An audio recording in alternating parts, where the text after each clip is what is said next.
Wednesday, Thursday, Friday, Saturday, Sunday, Monday, and not wait till it's Monday on the Tuesday show with Ted and CJ. Wednesday, Thursday, Friday, Saturday, Sunday, Monday, and not wait till it's Monday on the Tuesday show with Ted and CJ.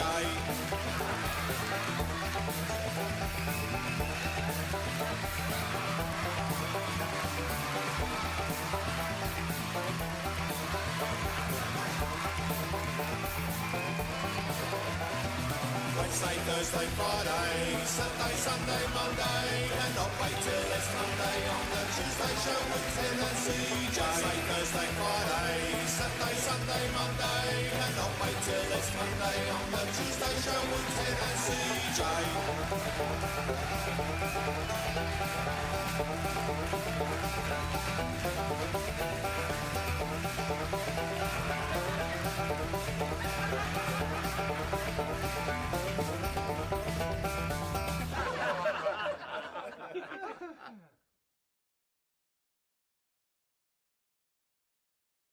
We are here. We are here. Here, live in your wherever you are. In your face. in your face. In your ears. face. Yeah, in your face, audience. Yeah, suck it. Yeah, we got the better of you. Yeah. So anyway, we're here. It's Friday. It's live stream time, 11 o'clock UK time. Yep. British summertime. Yeah, I was going to say British summertime. I wouldn't really say it was summertime. Not that I would call it summer, mate. Today the weather absolutely pour down today where you are. Yeah, it's literally been like 5 minutes downpour, 5 minutes bright, really warm sunshine, and then an hour's downpour, and then more sunshine. Just what? In the middle of June, this shouldn't be a thing. No. It should be warm. I should be kicking around in shorts and a t-shirt, not a hoodie and sweatpants. Yeah. Yeah. Bring back global warming. Yes. I was quite looking forward to that. It seems to have gone. Well, there you go. So, you know, obviously not the topic of conversation for today. I've forgotten what the topic is, to be honest. Okay, we're going conspiracy theories then. So there you go. So global warming is another conspiracy theory that we could. We're delving into conspiracy theories, are we? Okay. Yeah. Why not? Okay. No, but honestly, what was the topic? If we could change one law, what would it be? I'll tell you what, one law I would change. And I've only just thought of this now because of the word topic. And that is they should stop changing things. Okay. So first, or getting rid of things. A topic. Now I'm really upset about the fact that the topic chocolate bar was discontinued. That was upsetting. Yeah. Okay. But other things, I don't think they should be able to change. Like, for example, the marathon bar was changed to Snickers. Jif, Jif lemon. Yeah, it was changed to Sif. Changed to Sif. Why? I mean, Snickers to marathon is before my time. I can't really comment on that. I've always known them as Snickers bars. I suspect it was probably more to do with the American market because they always called them Snickers. I wasn't really aware. Well, I was never aware of the fact that they called it Snickers until, and I can't remember the name of the. Oh, I can't remember the name of the film, but there was some sort of mid-80s film. It might have been Big. It's something like that. It was around about that sort of time. Do you know the film Big? No, sorry. It's with somebody who's it's about a boy who goes to a fair, like a pier, and it has the machine, and it tells the fortune or gives you a wish or something. The like old who is it? Zoltan, the great mind reader or something machine. Yeah, that sort of thing. Yeah. Anyway, does the thing and says he wants to do big, and then the next thing you know, it's a fully grown. I've forgotten who was in it now. So Tom Hanks, according to David on the chat. Really? Well, it's already. I was just about to say, hey, chat, do you remember? And yes, he's there. So this little boy went to see Zoltan on a pier and was like, I want to be Tom Hanks. And lo and behold, he was Tom Hanks. Yeah, absolutely. So... yes. Was it that film? Hey, David knows everything. I think David comes into the chat with Google open on his lap. Yeah. Just to troll us, that's what it is. Yeah. Just to make us look stupid. Right. He doesn't need to do that. He really doesn't. No, so yeah, was it that film? Was this? Because there was a big guy who said, "Oh, get me a Snickers." Now, was it that film? Was it a different film? Am I just talking complete bollocks? It could be anything at this point, Ted. I'm not going to lie. Anyway, we moved slightly off. So yes, the topic for today is, if you could change any law, what would it be? And it's a really good, thought-provoking question. It's one that I haven't really thought about, I'll be honest. Well, it didn't promote much thought with you then, did it? No. I mean, I don't know. I'm not a law expert. And when I think about laws, generally I'm thinking traffic laws, because I spend a fair amount of time out on the road, which is where it becomes more relevant to me and my lifestyle and what I'm doing. And I'm like, but you know on a daily basis that you're not supposed to murder anyone. Well, there is that, yeah. So you have an awareness of laws. Yeah, I know. I know about laws. I know some of them, but would I want to change them? I don't know. I just haven't given it enough thought to say yes. Let's change this law, and here's my reasoning why. Because obviously laws are generally there to make people conform. What's the word I'm looking for? They're there to subdue the general public. Well, you could say that. I mean, they're there for a variety of reasons. So the law can be there to. The law can be there to oppress people. That's the word I was looking for. Oppress. Yeah. So it could be oppression. It could be to find them justice. Yeah. Should be there. It could be there to protect property, protect people. Find a remedy where there's a disagreement. Yeah. So there's a whole variety of things, but all of those have their own particular laws, and we have a system of common law. So, and we tend to have a system of precedent. Yeah. So if a decision has been made about something previously, then we tend to try and stick to that the next time around. Yeah. So yes, but they actually probably touch upon a lot of things in our daily lives, like not going out murdering people. Yeah. Like the speed limits, and what happens if you go over the speed limit? What happens if you go too far under the speed limit? Yeah. What happens if you speed and you don't even have a driving license? Yeah. So many things are tied up with laws. True, yeah. Well, I mean, it governs everything that we do, isn't it? Everything has a legal precedence to it, or legal something attached to it, doesn't it? That's the whole point of having a government, isn't it? To make laws. Yeah, and to oppress the public. And to oppress them. Yeah, absolutely. That is the purpose. So it seems. That's what it feels like, certainly right now. That's what it feels like. So what laws would you change? Well, first of all, chat. Get in the chat and let us know what law you would change. And it'd be interesting to see who wants to change a law so that they can get away with something, and who wants to change a law to stop somebody doing something. Yeah, and I think that's the thing, isn't it? You want to change laws, for your own benefit, whether it's so you can get away with something or stop other people from annoying you because they do something that you don't agree with or whatever that is. I mean, I think, the law is, I think about speeding. I hate people that go over the speed limit. I'm quite happy to sit there in my cruise control and just go at the speed limit, up a motorway and mind my own business. Yeah. But when you got people who are just like, going so fast, and just being incredibly dangerous, it's that, well, the law is you're not supposed to do that. Punishments for breaking those laws, I think, should be stricter. Okay. Such as? Well, at the moment, so what is it? You go. I can't remember what the brackets are, but it's like, up to 30 miles an hour over the speed limit is 3 points and £100 fine. Right. Or something like that. I might be completely wrong. Again, chat, let me know if I'm wrong. UK traffic law. Yeah, David, tell us everything you know about UK traffic law. And then, in the next bracket, it becomes, like 6 points and then a percentage of your weekly wage or something. And then, God, right, okay. And then maybe I've got it. Maybe it's like 10 or maybe 10% over the speed limit is 3 points. 20% is 6 points, and 30% over is you basically lose your license at that point. But it's like, honestly, I genuinely think it should be a lot more strict than that.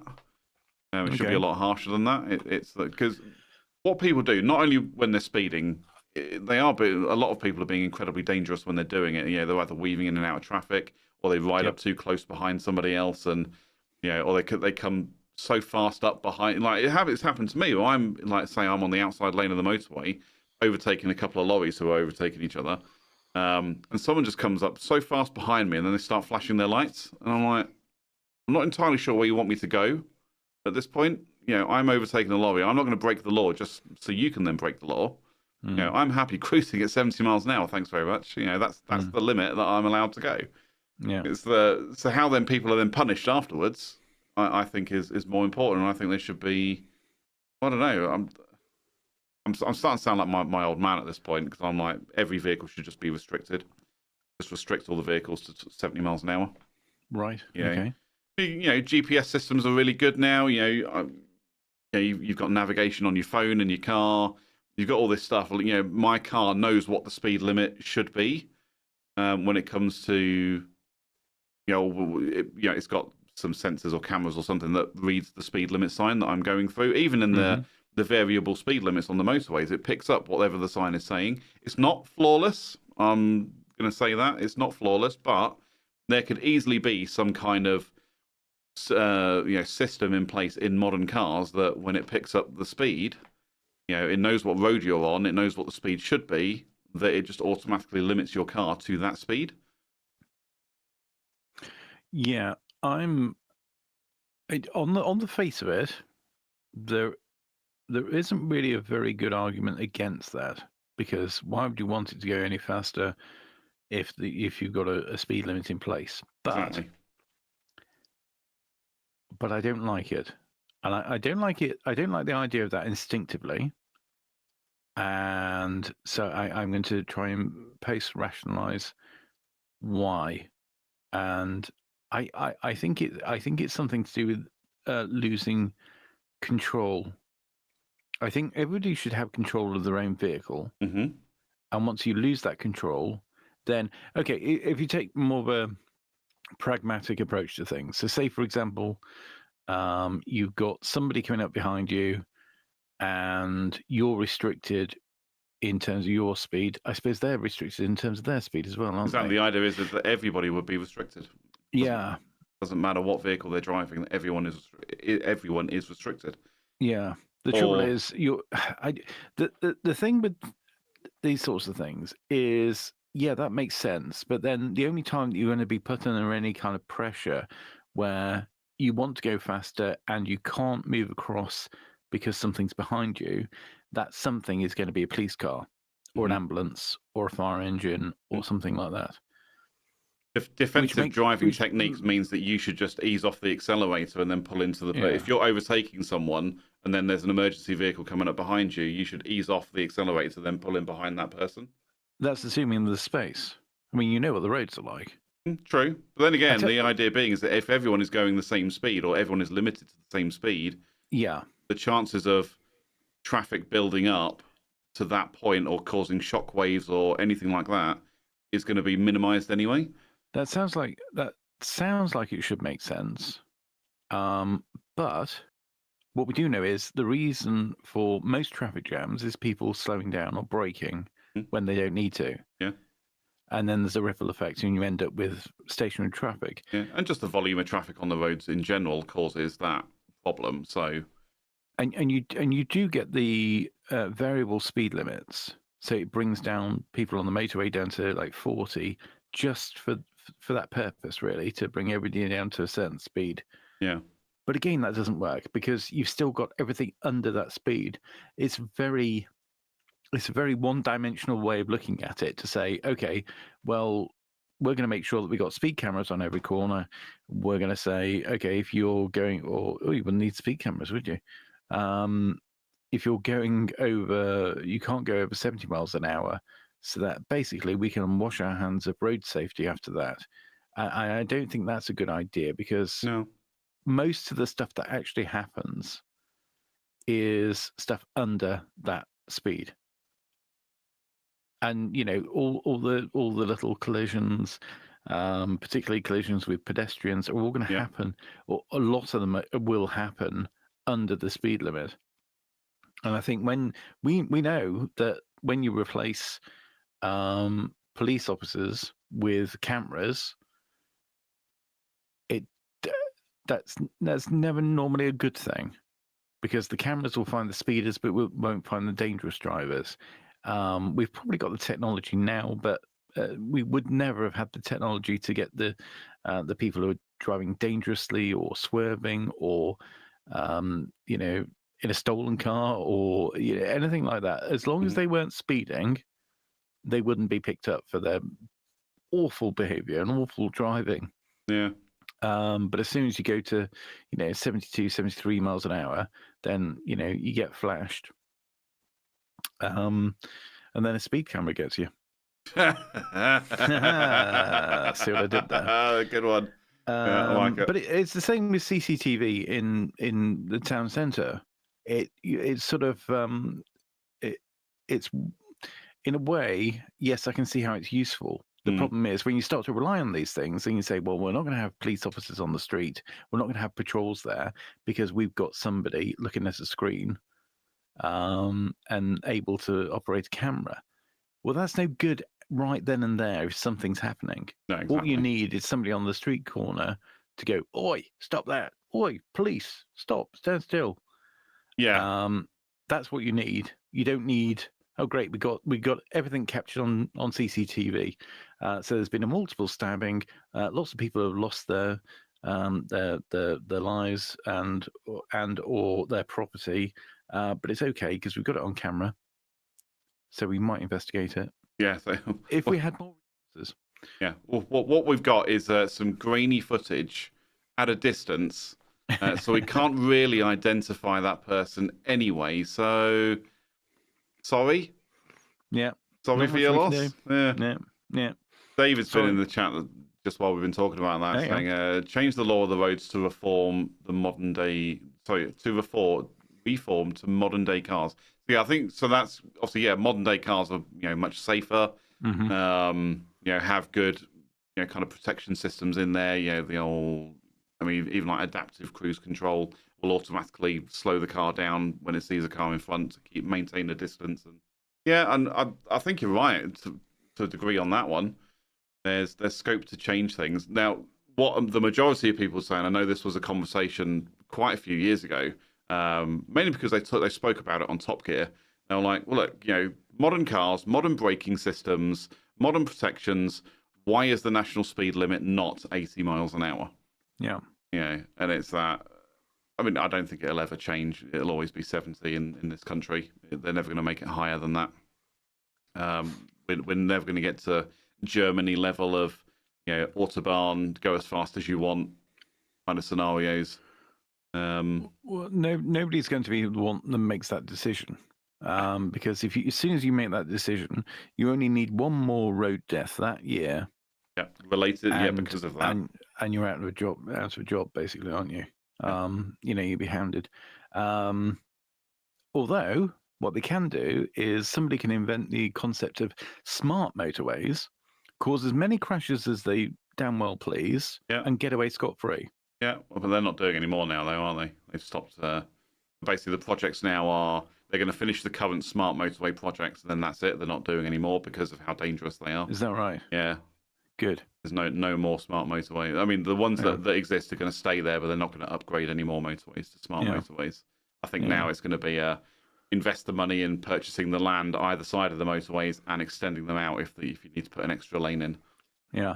For our much valued listeners and viewers in the States, smart motorways over here is basically a highway where, whilst you used to have the escape lane. Would you call it an escape lane or the hard shoulder? Hard shoulder. They still call them shoulders over there. Do they? Okay. Yeah. So basically, breakdown lane might be the other one. Yeah. Okay. They might call it breakdown.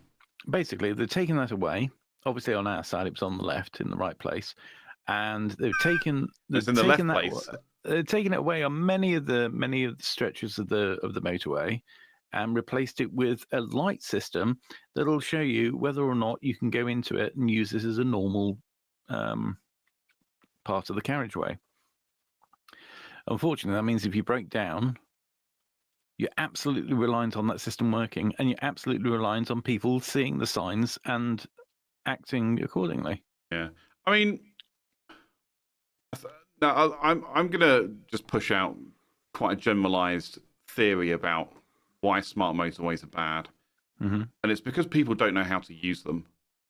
You know, people panic. They see smart motorway, or they see that they're allowed to go into the hard shoulder and use that as a regular lane, or there's just no hard shoulder at all. And then something happens to their vehicle. You know, they lose power or whatever. Rather than doing something sensible, like, you know, press the clutch down so you can coast, hit your hazard lights so people behind you know you've got a problem, but don't brake. Don't hit the brakes. Let yourself slowly roll to a stop, because then the people behind you are going to see that you're slowing down, and they'll be able to gently slow down too. It's the people that panic, hit the brakes, and then someone slams into the back of them. Yeah, because they've panicked and because they don't know what to do with it. They don't know what to do in that scenario. Yeah. So the smart motorways, you've got lay-bys on those emergency air. What do they call them? I think it's called emergency areas, aren't they? Where you can then pull your car in if you have a problem. And in general, they're spaced, I think, a quarter mile apart, maybe even closer than that. So you will always come across one. You know, if you're doing 70 miles an hour, even if you're doing 50 miles an hour, and you lose power, if you just depress the clutch, you're going to roll for quite a while, unless you're going uphill, but you're going to roll for quite a while. Yeah. Even further if you're going downhill. Exactly. You'll keep going if you're going downhill, and then all you've got to do is pull into one of those lanes, and then you're safe. Or just go home. You're going downhill all the way. Just screw it. Get off the motorway, go home. But, yeah, it's when people just panic and they don't know what to do, and it's like... Because you've got the CCTV, they've got radar systems on the motorways now. Have you actually seen the radar domes on the motorways? I have not. So they're on a pole, and they stick out into the motorway, and it's a little white dome. It kind of comes up in this conical shape and then flattens off at the top. I used to work for the company that made those many, many, many years ago. I used to work for that company. And they're actually really clever. Yeah, the software that sits behind them, so all the monitoring that happens, it's just a standard radar. It's got a thing that goes around. It's doing the whole, you know, radio signals and all that stuff. But then you can then set the parameters. So if traffic does start slowing down, it will ping an alert to whoever's monitoring it. And then they can immediately dispatch the police or highways agency to go and control the situation. It was a really good system, and I actually enjoyed working for them for the short time that I was there. But yes, they've got all that. So you've got radar, they've got CCTV, and the smart part of the motorway now is supposed to be where you've got the overhead gantries that display the speed limits. They're supposed to be, or in some cases, they measure the speed of vehicles, the distance between vehicles, and will then adjust the speed accordingly. So actually, when people are going, you know, when there is heavy traffic, when cars are getting really close behind another vehicle, it's actually really bad. It triggers the gantries to slow everybody down because it thinks traffic's building up. Yeah. Which it probably is anyway. So that's the smart part of the motorway. But yeah, in terms of like safety and how people deal with a problem, yeah, people just need to stop slamming on their brakes. But the other one that really annoys me with all of that is the speed cameras. So people will be belting down the motorway. They'll see this big yellow camera on the edge of the gantry, and they'll just hit the brakes. But even people who are doing less than 70 miles an hour, like less than the posted speed limit, will still hit their brakes. Yeah. You're like, what? I'm literally driving down the road going, what the fuck are you people doing? I know. It's absolute frustration. But yeah, that's on the A roads as well. Yeah. It's as though every speed camera means it must be 30. Yeah. So you're in a 40 or a 50 or national speed limit, and then some idiot slams on their brakes and takes everybody down to 30. Yeah. But then all it takes is then one person who's not quite concentrating, and bam, they've hit the person in front of them because they didn't see them slowing down in time. Yeah, whereas actually it's the person at the front who wasn't concentrating the most because they didn't even know what kind of a road they were on, and they don't know what the speed limit was, and they probably should be shot. I feel like the sad part of all of it is sometimes they just don't know. So I worked with a guy, back in 2000 something, probably 2008, 2009-ish, and he didn't know what the national speed limit sign was or what it meant. So the white disc with the diagonal black line through, for the people who want to know what that means, when I say that, he didn't know what that sign meant. So he would just go as fast as everybody else. And it's how did he not know that? I mean, not that I am saying it's all Polish people, but he was European, and he just didn't know what the sign meant. He was obviously driving on his European license, and came over to this country, but didn't know what that sign actually meant. Okay.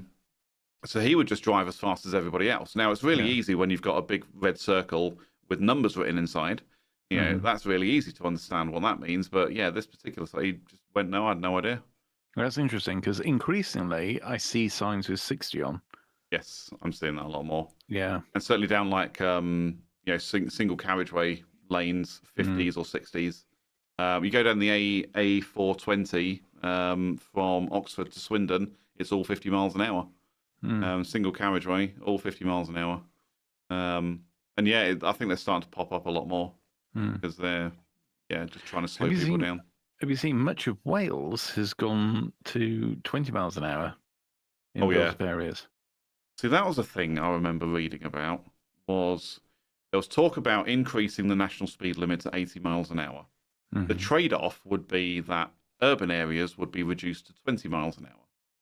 And I know through a lot of London they've done that. It's now 20 miles an hour, like Islington. Yeah. I think Islington was the first to go down to 20 miles an hour, but it's kind of spread across the rest of the city now. It's now, your maximum speed is now 20 miles an hour. Yeah, and of course it has. I'm surprised he hasn't made it 5 miles an hour. Right. I'm surprised he hasn't brought back the guy walking in front of all the cars holding a big red flag. Yeah. I tell you what, I'd love him to have that job. Right. Because I'd be going more than 5 miles an hour. But no, Cardiff did it as well. They all went down to 20. It's like, but it's like in Scotland, go to Scotland, they don't have a national speed limit sign. It's a big red circle that says 70. Right. Difficult to get that one wrong. Yeah, difficult to not know what that sign means. Yeah. And I think that was part. And I'm not, like I say, I'm generalising. I'm not saying that it's every European person, and I'm not saying that everyone that slams on their brakes when they see a speed camera is because they don't know what a national speed limit sign is. Because that happens all the time. Even when you've got the overhead gantry that says 40 or 50 or whatever, people still hit the brakes, and you're just like, why? What's the point? Yeah. Just don't go over the speed limit. This is why I love cruise control. This is why I cruise control everywhere. If I'm on a motorway, cruise control, because I know that as long as that overhead gantry is, I'll just stick it at 70. I'm never getting caught for speeding. Never. And even when it goes down to just set my cruise control to whatever the gantry says, I'm never getting caught for speeding. If I'm in a situation like coming around the M25 at rush hour and it does shockwave around the M25, I turn on my speed limiter. So even though I'm starting and stopping, even when the traffic does start going faster, I'm still not going to break the speed limit. Yeah. I realise I'm soapboxing here. I'm very much on top of my soapbox, having a rant about people that speed, but it pisses me off so much. It's like, oh, you're in a rush to go somewhere. You should have left earlier. Yeah. What possible reason do you have to justify breaking the law and putting yourself and other people in danger? I can think of zero reasons for that to be justified. And if someone can think about it, please post it in the chat. I'm curious. Yeah. The thing is, though, if you only concentrate on speed, then you ignore all the other idiots, like the ones who slam on their brakes when they come to a speed camera and they don't know what the bloody speed is. And the idiots who weave in and out of traffic. Yeah, the ones who do that. But also, the other thing that really infuriates me is the people that seem to have no concept of what to do when there's an emergency vehicle coming one way or the other.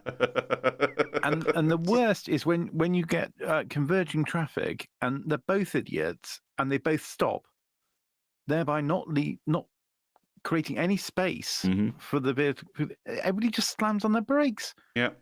And I tell you what, you have to drive very defensively when you've got traffic in front of you and there's a blue light behind you, because some idiot, somebody in the queue, is going to go into panic mode and slam on their brakes for no reason.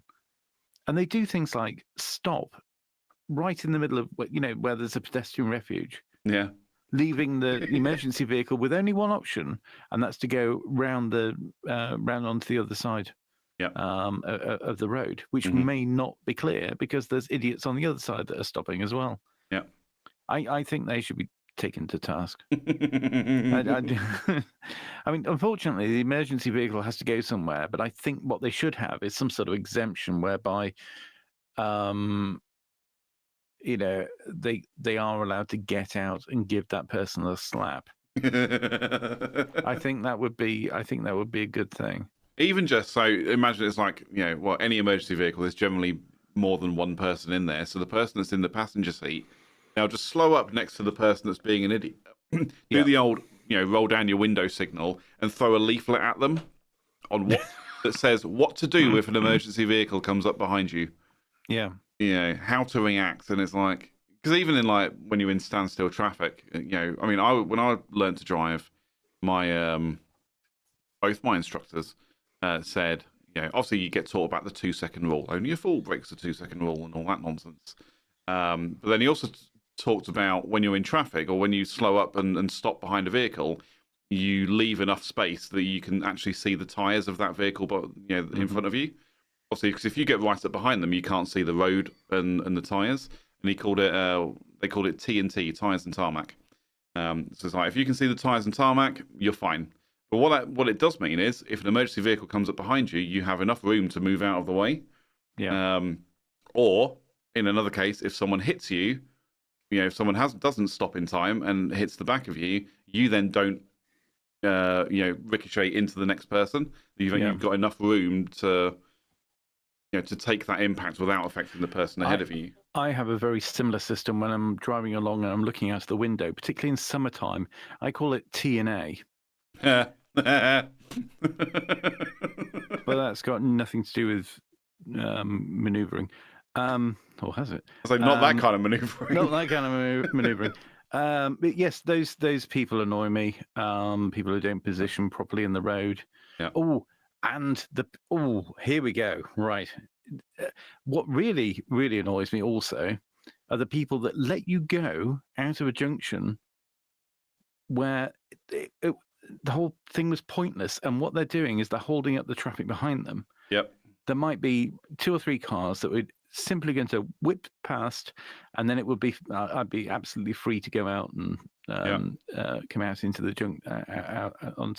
onto the bigger road. But they've stopped. They've made everybody else stop, and it might not even be a safe situation because there might be traffic coming in the other way. See that one all the time, especially when I'm coming out of Chester. Yeah. People will stop for a side road to let someone come out, but then it's like, right, there's still traffic coming the other way. Yeah. So what you're doing is not only are you stopping the people behind you, you're potentially endangering the people in front of you because they're going to have to slam their brakes on because that other person started coming out already. Because they think it's clear. Yeah, it annoys me so. I just look at them. I just stare them. Yeah. I just stare them out until they get really embarrassed and then drive off. Yep. Because that's the only way of dealing with these people. The thing is, it's not working to the rules of the road. As soon as you start doing that, you're ignoring the rules of the road. And if everybody follows the rules of the road, it'll be fine. Yep. So there is a system in America there's a couple of systems in America that I actually quite like. Number one is turning right on red. I like that. And I think we should have a similar system here in the UK. Obviously, turning left on red would be our equivalent. And it's a really simple system. It's like you come to a complete stop and you have a look. And if there's no traffic actually coming into the direction that you're going, you can turn and you can carry on your journey. Unless there's a sign that specifically says you can't do that. But that's a whole nother story. I like that rule. The other one I like is the stop signs. So when you get to a 4-way intersection, instead of a roundabout, everyone has a stop sign. Yep. And the order of precedence for passing said stop sign Who got there first? Who got there first? Yeah. None of this roundabout nonsense where I can't count the number of times I've got to a roundabout. I know that it's not my turn to go because there were people there already. But because I've been approaching, the person on the next exit, or next entrance, has stopped because they saw me coming. But I also can see the person opposite me wanting to cut in front of me. So I'm stopping to let them go. And then you end up in this crazy stalemate of who's going to go first. In the end, I'm just like, sod it, I'm going. Bollocks to you lot. You clearly don't know what you're doing. I'm off. I'm not messing with this weirdness. But again, that's just people not knowing what to do. And it's always the same people as well. It's always the same people. And they make up about 50% of the population. And I think the one thing that we should do, there should be public... Old people, that's what we're talking. There should be public service announcements on how to use roundabouts, and just throw one in during the ad break during Love Island or something. What, just a random roundabout? Here, have a roundabout. No, an information film about how to use a roundabout. Yeah, but the stop sign. So when I went to America last year, my girlfriend, because I asked her about this, I was like, "What do you do?" I'm literally like, because we were visiting a place, and there was we came to a stop sign. I was driving. We came to a stop sign, but then there was another car that also came to a stop sign, and I literally just had to go, what do I do? I had to look over to the right because I was driving on the left-hand side. I was like, what do I do? And she just went, well, you get to go because you got here first. And I'm like, it's literally that simple. She went, yeah, it's that simple. Okay, great. Nice. Sorted. So all I have to do now is just look at all the, because it's never more than a four-way intersection. So it could be a three, it could be three, it could be four. Great, either way. So all I've got to do is just look at those three and see if anyone gets there before me. Yeah. It's like when you go to the barber shop. If people have arrived before you, there you go first. Okay. It's a really simple concept. It's a simple concept, but I don't know if I'm entirely keen because it just relies on everybody's memory.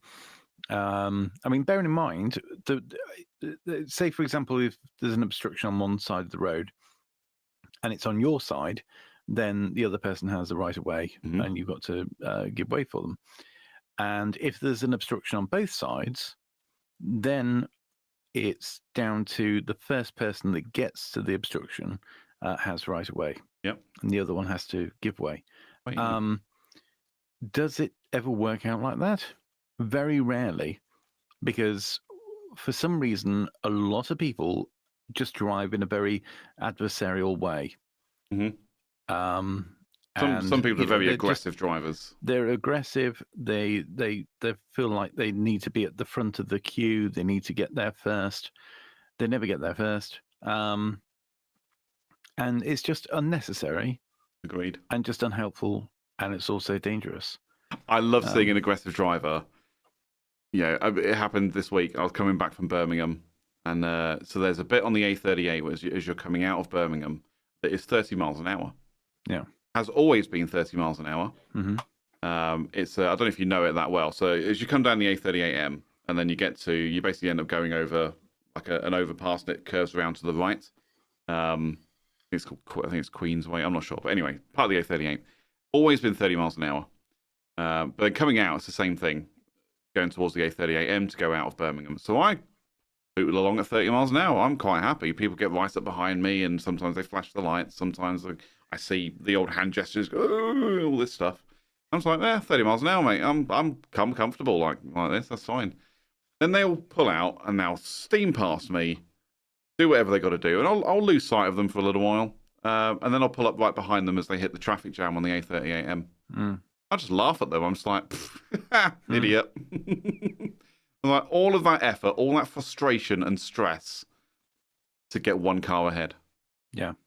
When all you've got to do is drive a bit more defensively and just chill, just relax, man. You're going home, you're going to get there, and you're likely not to get there if you continue driving like a twat. But just drive a bit, just calm down. Yeah, calm down. The road I take from Birmingham to home is one road, the A38. It literally goes all the way from Birmingham, or more, not to my front door, but I literally come off the A38. in the air. Can you imagine that if you had a road that goes all the way from Birmingham to your front door? That would be amazing. I mean, you'd have to move, wouldn't you? You'd end up with lots of people from Birmingham at your front door. That'd be awful. I mean, you specifically don't live in Birmingham for the simple, anybody that doesn't live in Birmingham doesn't live in Birmingham simply because they don't want to see people from Birmingham. So if they then have a straight route to your front door, that would be a really bad thing. I'm not going to say that was the reason I moved to Derbyshire. Okay. I'm just going to say it wasn't to get away from Brummies. But it helps. But it's not negative. No. That and the Bakewell tarts. Yeah, I'm not far from Bakewell, and I should pay a visit to Bakewell at some point to see if I can get a tart or two. Yeah. But I hope my girlfriend's not watching. Anyway, so no, I come up. It's a cake. Exactly. I just come up this one road, A38, and then when I come off, it's literally like 5 minutes to my house after I get off the A38. Yeah. But yeah, it's just that some people drive so aggressively, and even after you've kind of gotten past the M6 and you're going through like the outskirts of Birmingham, between that and Lichfield, people are driving like a madman. Just it's a 40-mile-an-hour road, and people are just tanking it down and just trying to get as fast as they can out of the traffic or out of that area. And it's like, I get it. You want to go home. I get it. Traffic is annoying. I get it. People, you feel like you're being slowed up because, whatever. But why drive like such an idiot? Just 40 miles an hour, man. It's fast enough. Yes, absolutely. Get into the chat. Do you agree? Are you such a hardliner when it comes to the traffic law? So let's finish off our little bit about motoring law.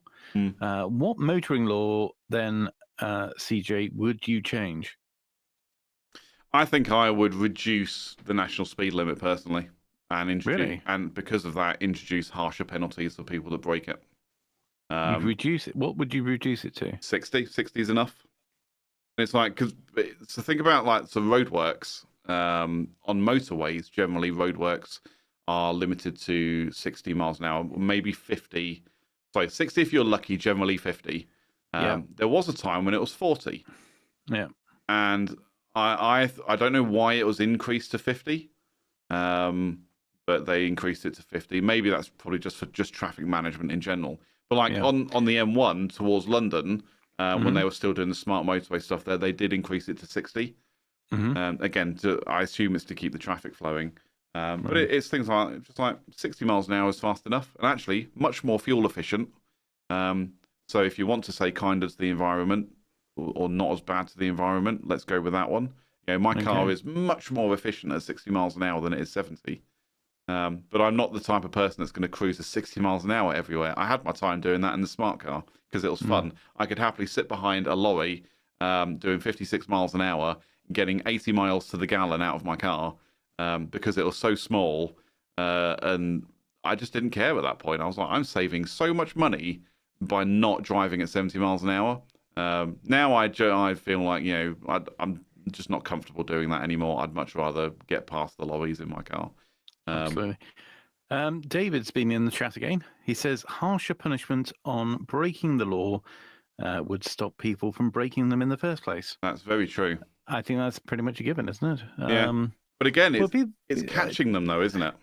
Well, it is catching them. Of course it is. I think that's the issue more than the punishment. I don't think we punish people properly for some laws. I think we punish them too much for other laws, perhaps. Agreed. Yeah. It's not. It doesn't make an awful lot of sense at the moment, I think. It's like when you watch Traffic Cops. But it's the fear of being caught.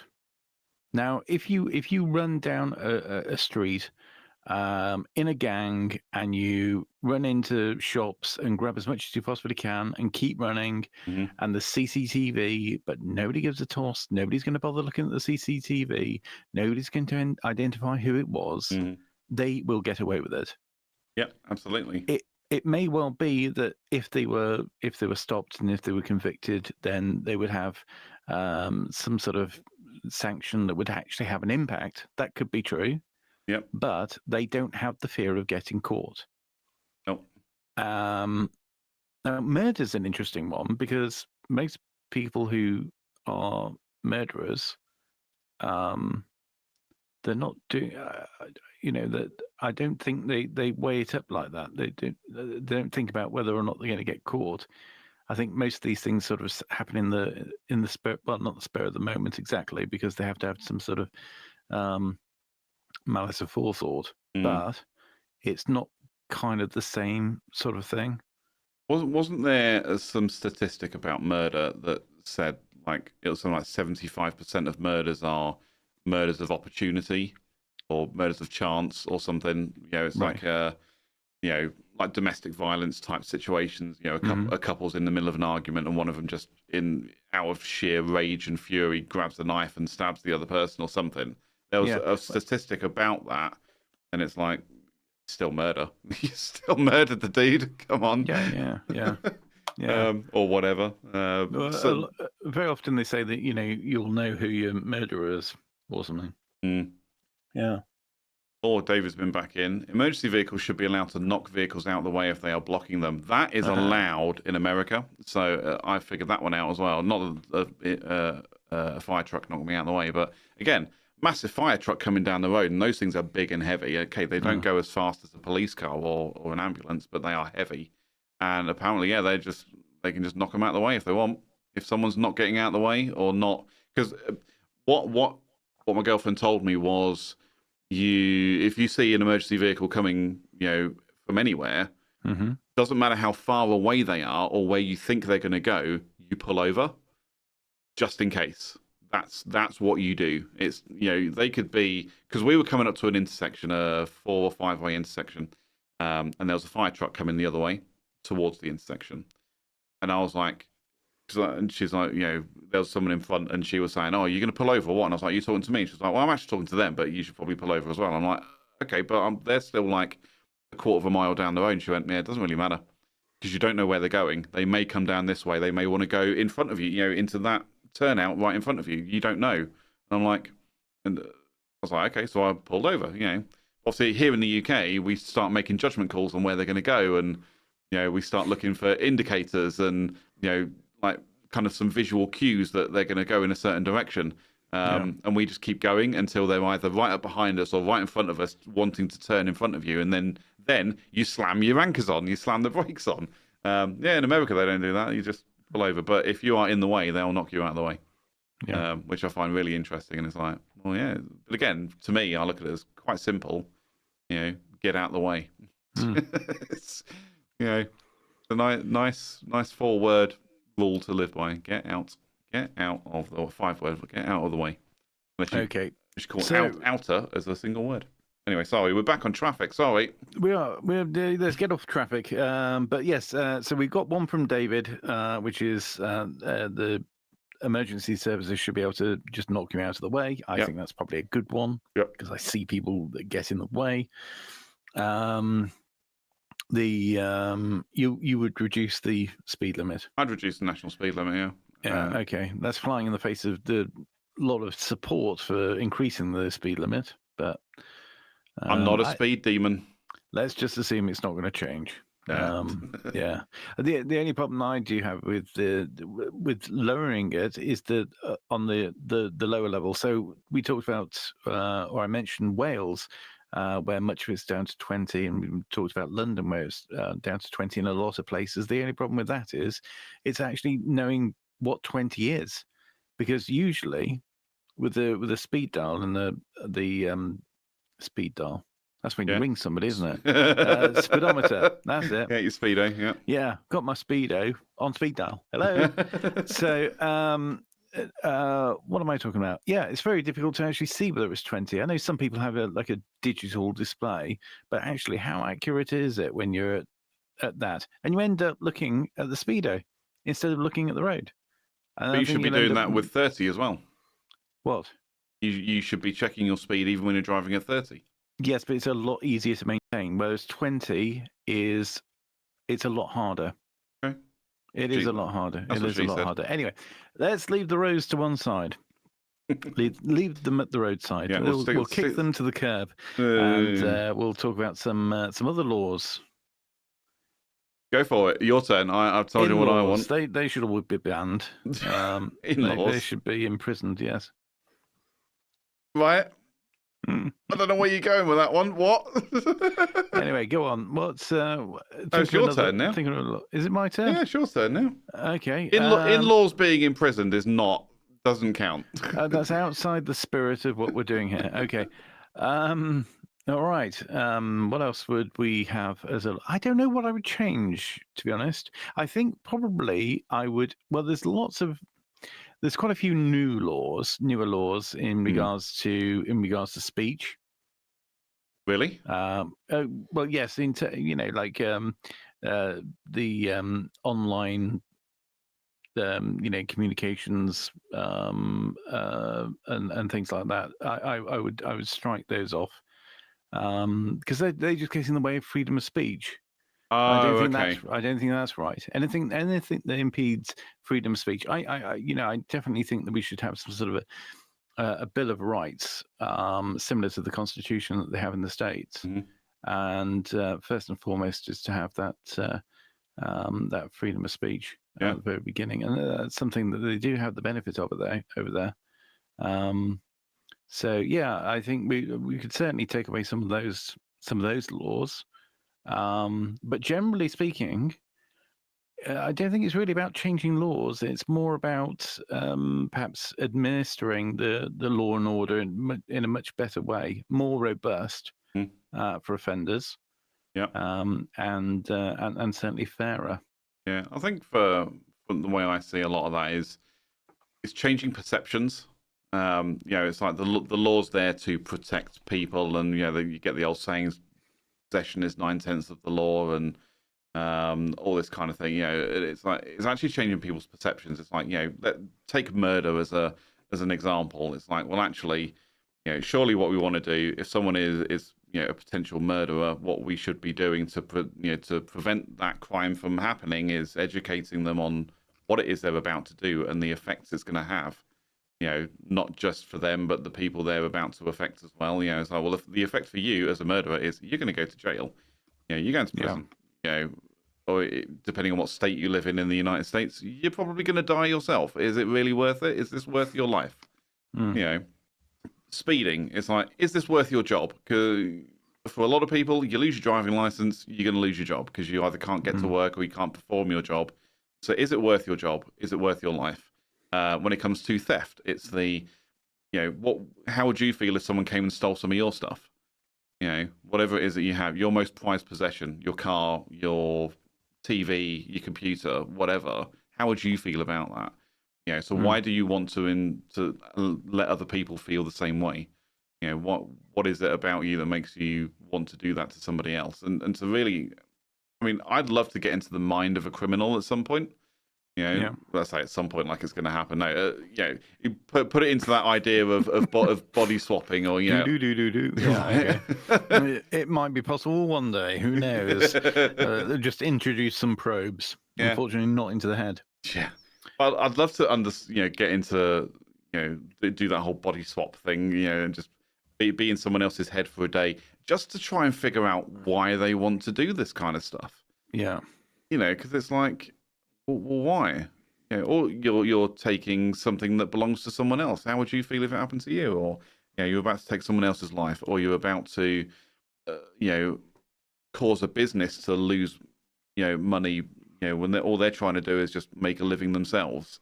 You're costing them money because you don't want to pay for something. And it's like, well, why don't you want to conform to societal norms? Why do you want to be rebellious or whatever it is, whatever the reasoning and justification is for people doing whatever it is that they do? I'd love to just understand it. Simply not their societal norms. I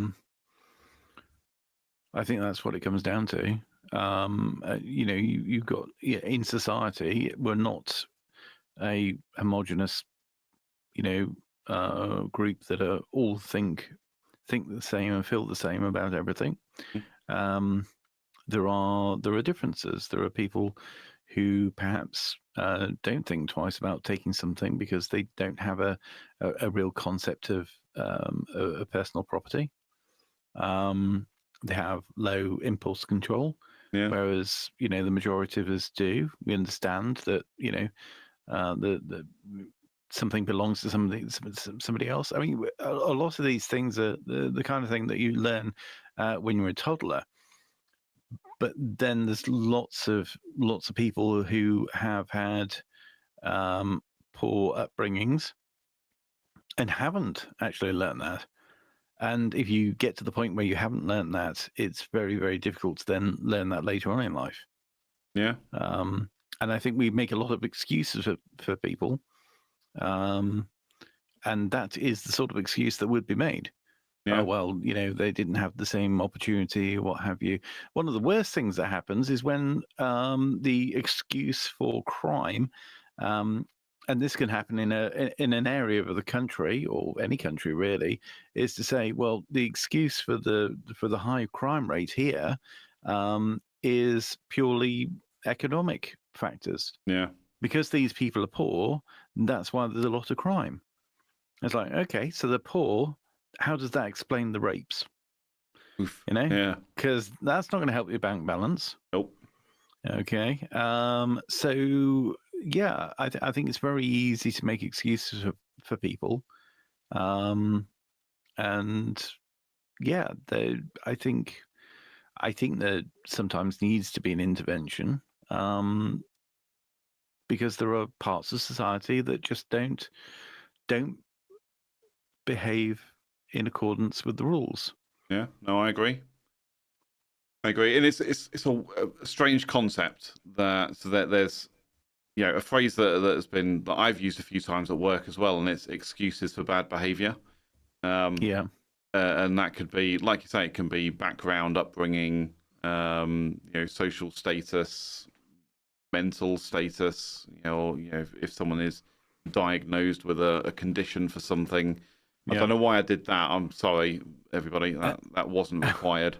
But when someone's diagnosed, if, I don't know, ADHD, Asperger's, these things that can, have this perception of bad behaviours associated to them. Actually, it's just a different learning style or a different thought process for these people, and it should never be used as an excuse for bad behaviour. No, it shouldn't. And the thing is, you end up with a situation where we make the assumption these things never existed before, and they may well have existed before, but within a society that was less permissive. Yeah. We are more permissive. We give more leeway to people. We don't have the same standards. We don't enforce standards on other people.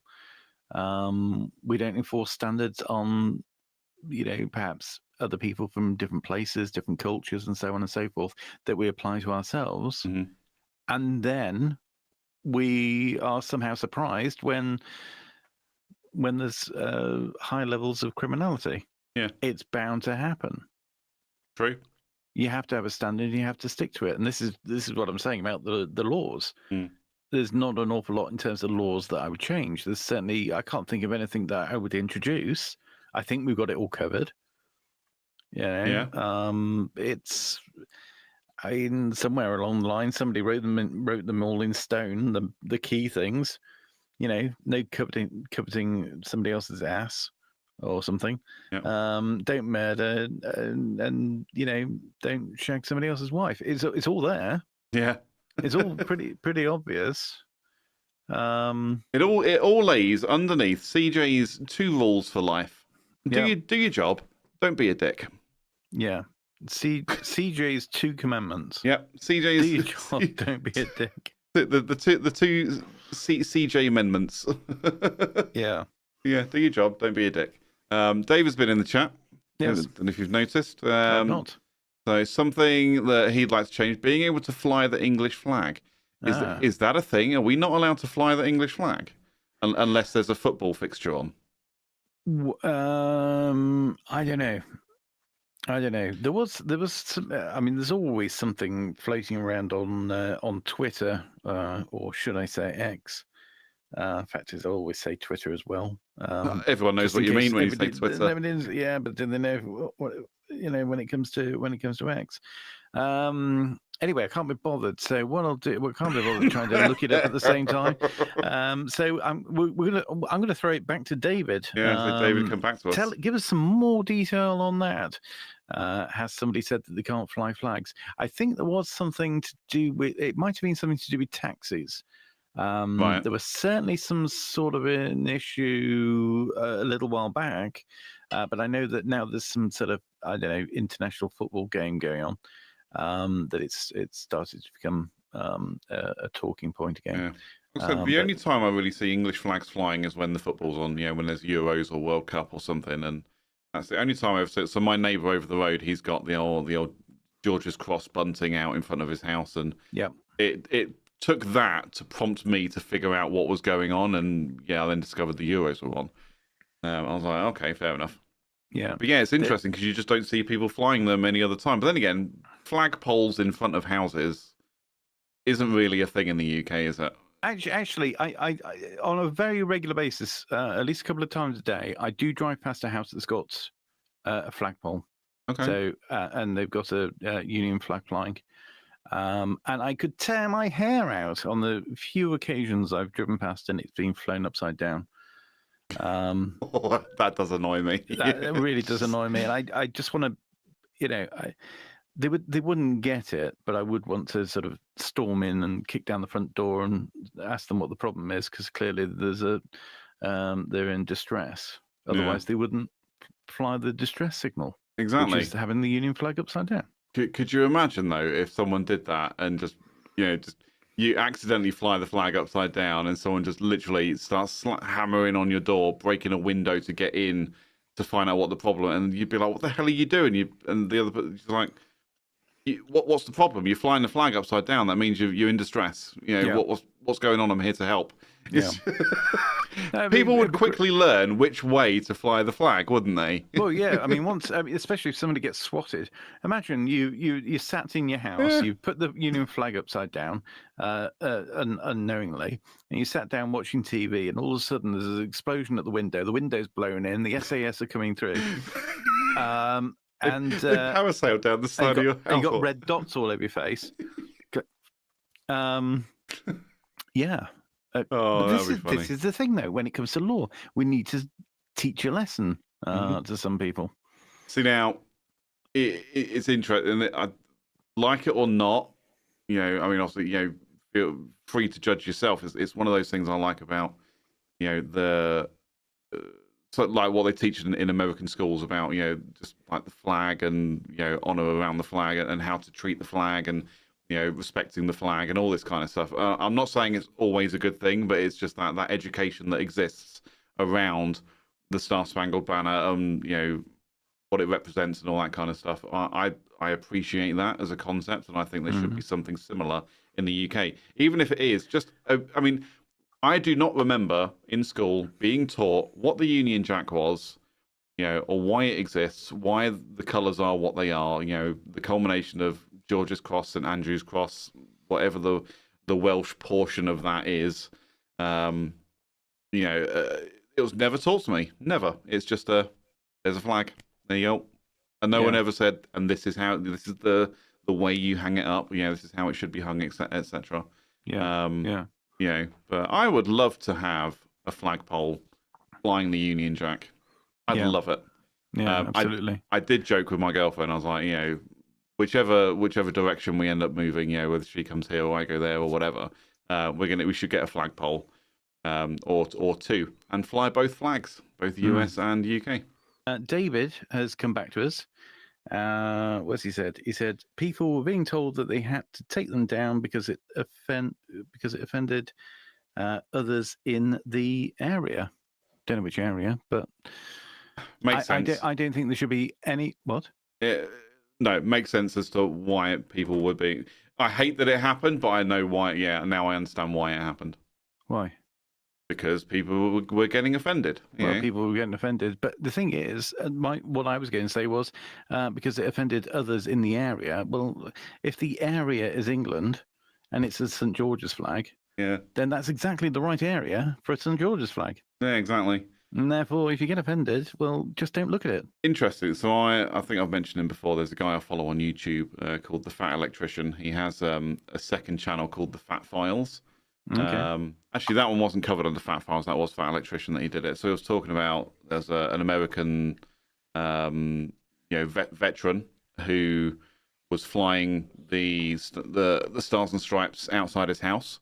And the homeowners association. So this is something in America. You get homeowners associations who basically tell you what you can do, how you should decorate your garden, what color you can paint your house, what color you can paint your front door. In some cases, it's crazy. It's absolute, complete nonsense. But anyway, and the homeowners association told this veteran to take down the flag and to take down the flagpole. And it went through an entire legal process to the point that federal law was changed to say that no homeowners association has the right to tell anybody to remove the American flag from their property. Yeah. Ever. And I was like, that's the kind of thing we need here, where the government says, stop this, soft nonsense. Oh, you might offend someone by flying the George's Cross. No, you're in England. If you want to fly the George's Cross, fly the George's Cross. Yeah. If that's your home nation, it's not a racial symbol. It's not a racist symbol. It's the flag of our country. Yeah. You have two options: the country you're in, so England, Scotland, Wales, Northern Ireland, whatever, or the Union Jack. Pick one. So, go back to the chat, David. That's a psychodynamic. Oh, it's too late to start using words like that. It's a psychodynamic question. Why do people think that rules don't apply to them? That's going back to the whole that rules change don't the laws, isn't it? Yeah. I don't know. I think a lot of it is because they just know they can get away with it. It's like you said. There's not enough kind of visual police presence anymore. And people think they can just do whatever they want and get away with it. Crappy CCTV or no CCTV in some cases, or not trying to jump back into traffic laws, but people just knowing they can do whatever the hell they want on the road, and as long as they slow down for that speed camera, they're fine. Yeah. People can take whatever they want and no consequences. People can murder whoever they want, no consequences. Yeah. What's the answer? Do you think just more police on the street, or better police on the street, or what? I think it's all education. I'm an educator. I'm all about education. I'd rather just educate people into why these things exist, why laws exist. Just to help better humanity in general. Yeah. I think we all have the capacity for doing good in the world.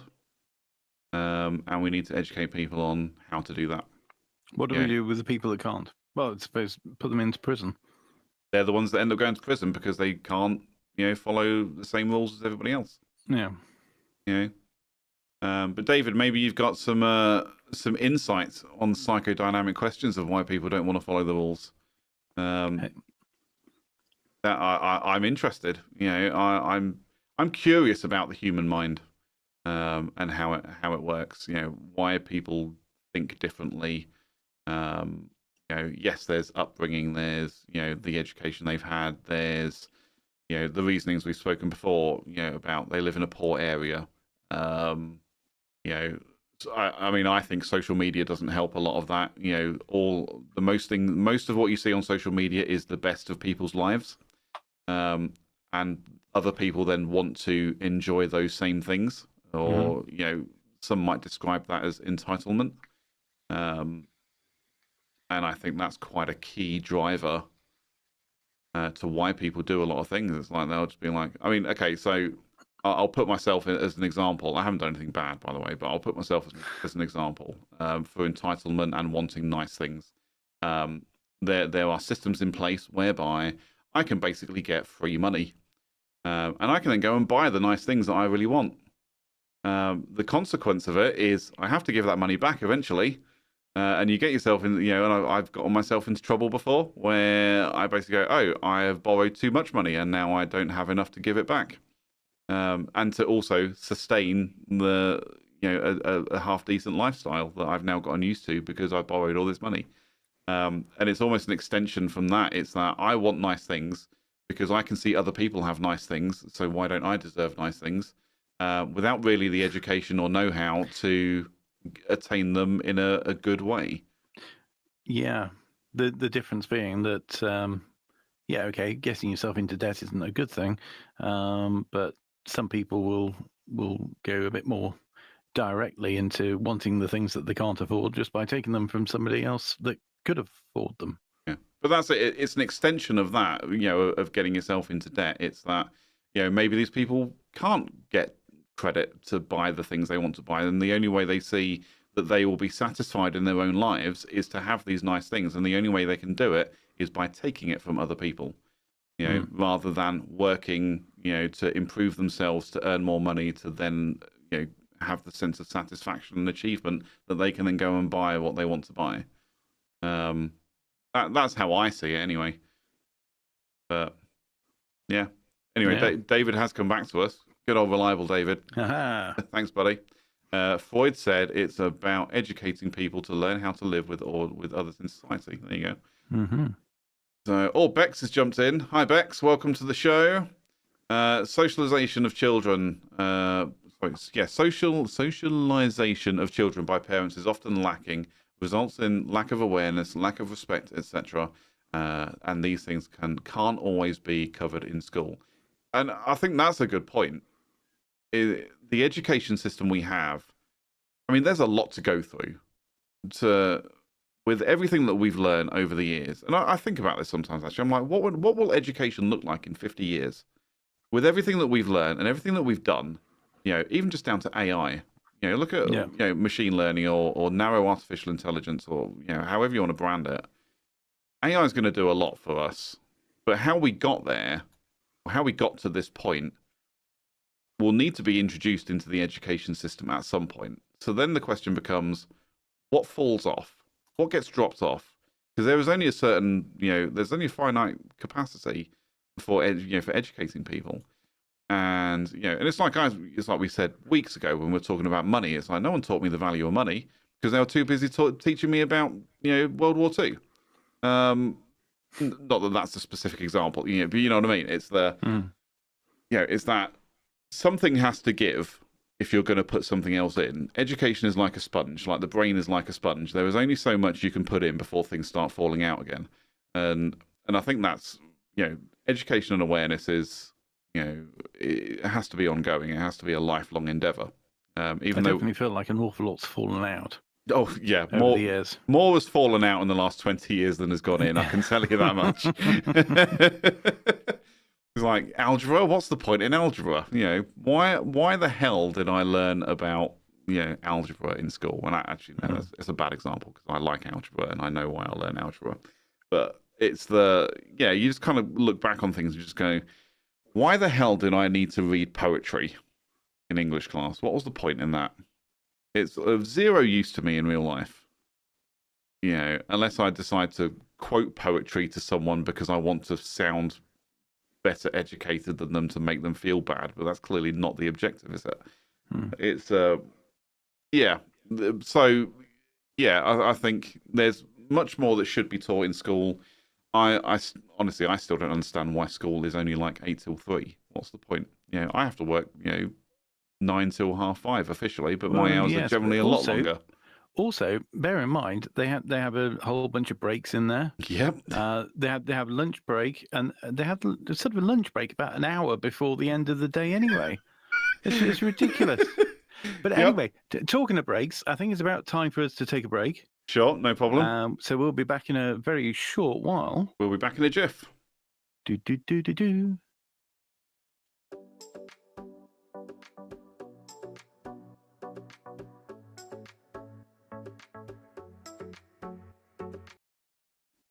And we're back. And they're usually sitting there with their feet up and a glass of wine in their hand by the time it gets to about 3:30 in the afternoon. Anyway, let's see if there's been any. Let's see if there's been any comments.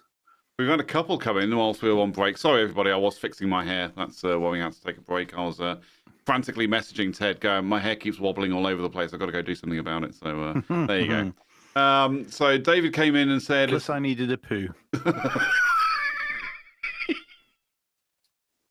Which one was true? Get in the comments and let us know.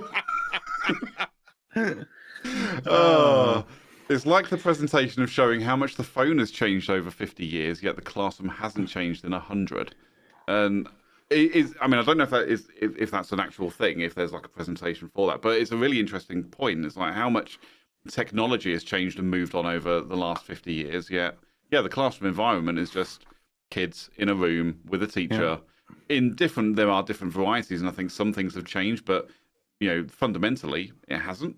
Kids in a room learning, with a teacher showing them stuff. So yeah, I think it's fair to say that methods have changed there. I mean, the way in which you teach things. I mean, one thing that really confused the hell out of me, having a child, was that now they teach something called phonics, which is a weird and wonderful way of taking a perfectly serviceable alphabet and a collection of words that we have in the dictionary, and jumbling it up into some very indecipherable sort of thing with different sounds. I certainly couldn't understand what the hell was going on, but apparently it makes learning easier. Apparently so. But as far as I'm concerned, the jury's out on that one. I have no idea. No idea. Bex also came in and said, teachers do, however, work from 8 till 4/5 most days. And that's true. I think teachers do work incredibly hard. And it's also worth noting that they, during school holidays, they're still working. They're preparing for the next half term. Some of them, most of them are. They're preparing for the next half. They're doing they're marking exams. So my sister-in-law is a teacher. She basically spends her entire summer marking exam papers. And that's what she does.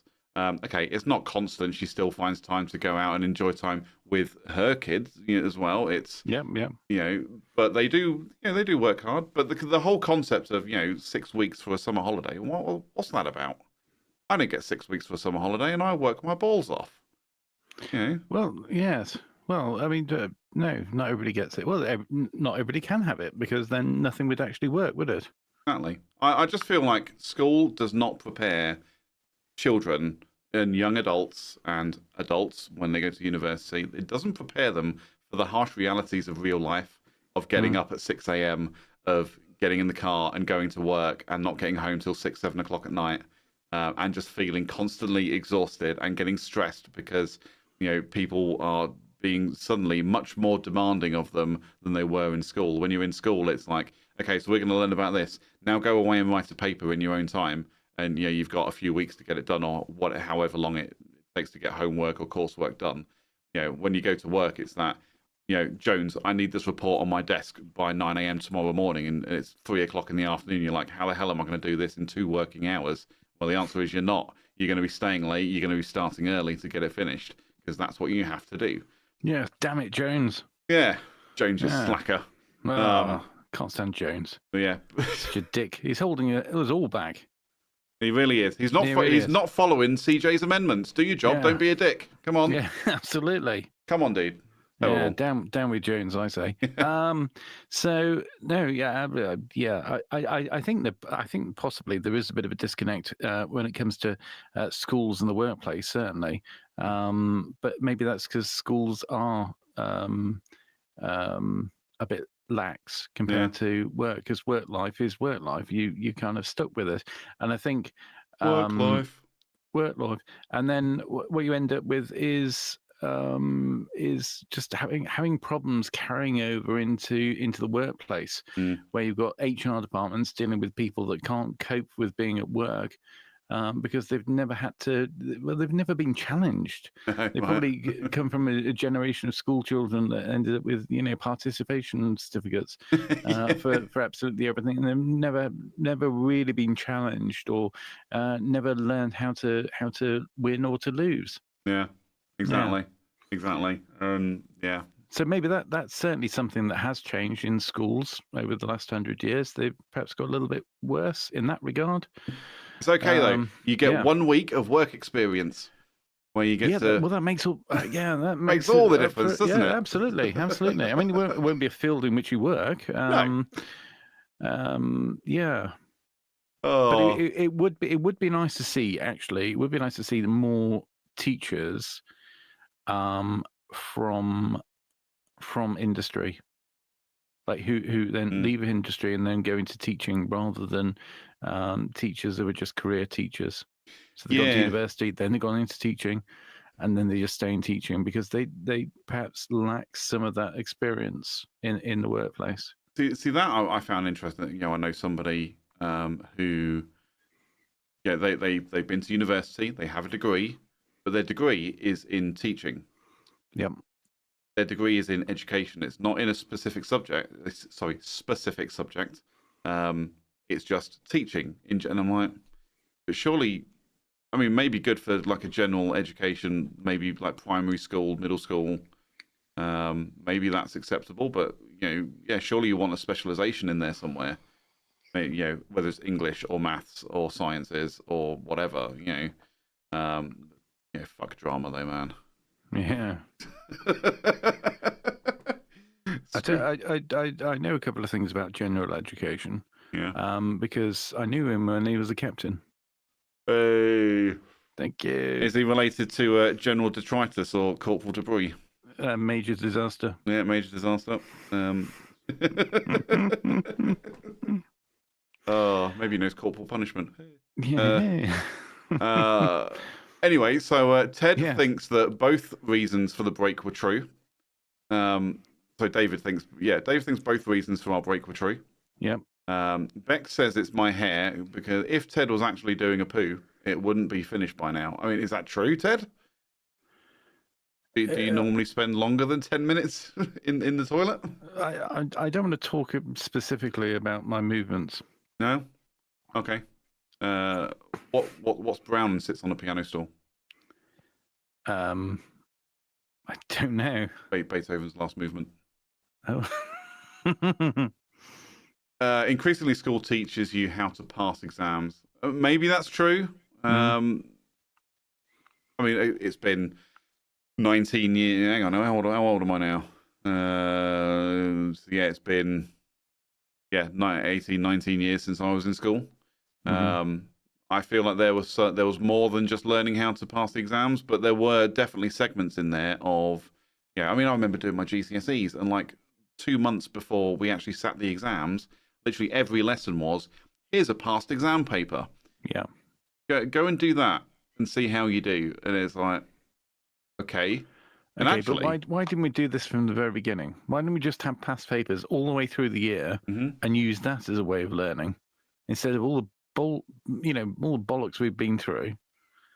You could have just given them all of these, and we'd end up picking up what the subject was just from that. It's really interesting you say that. I feel like I learnt more by doing past papers than sitting in a classroom being spoken to, and doing stuff like that. I was always more of a practical learner.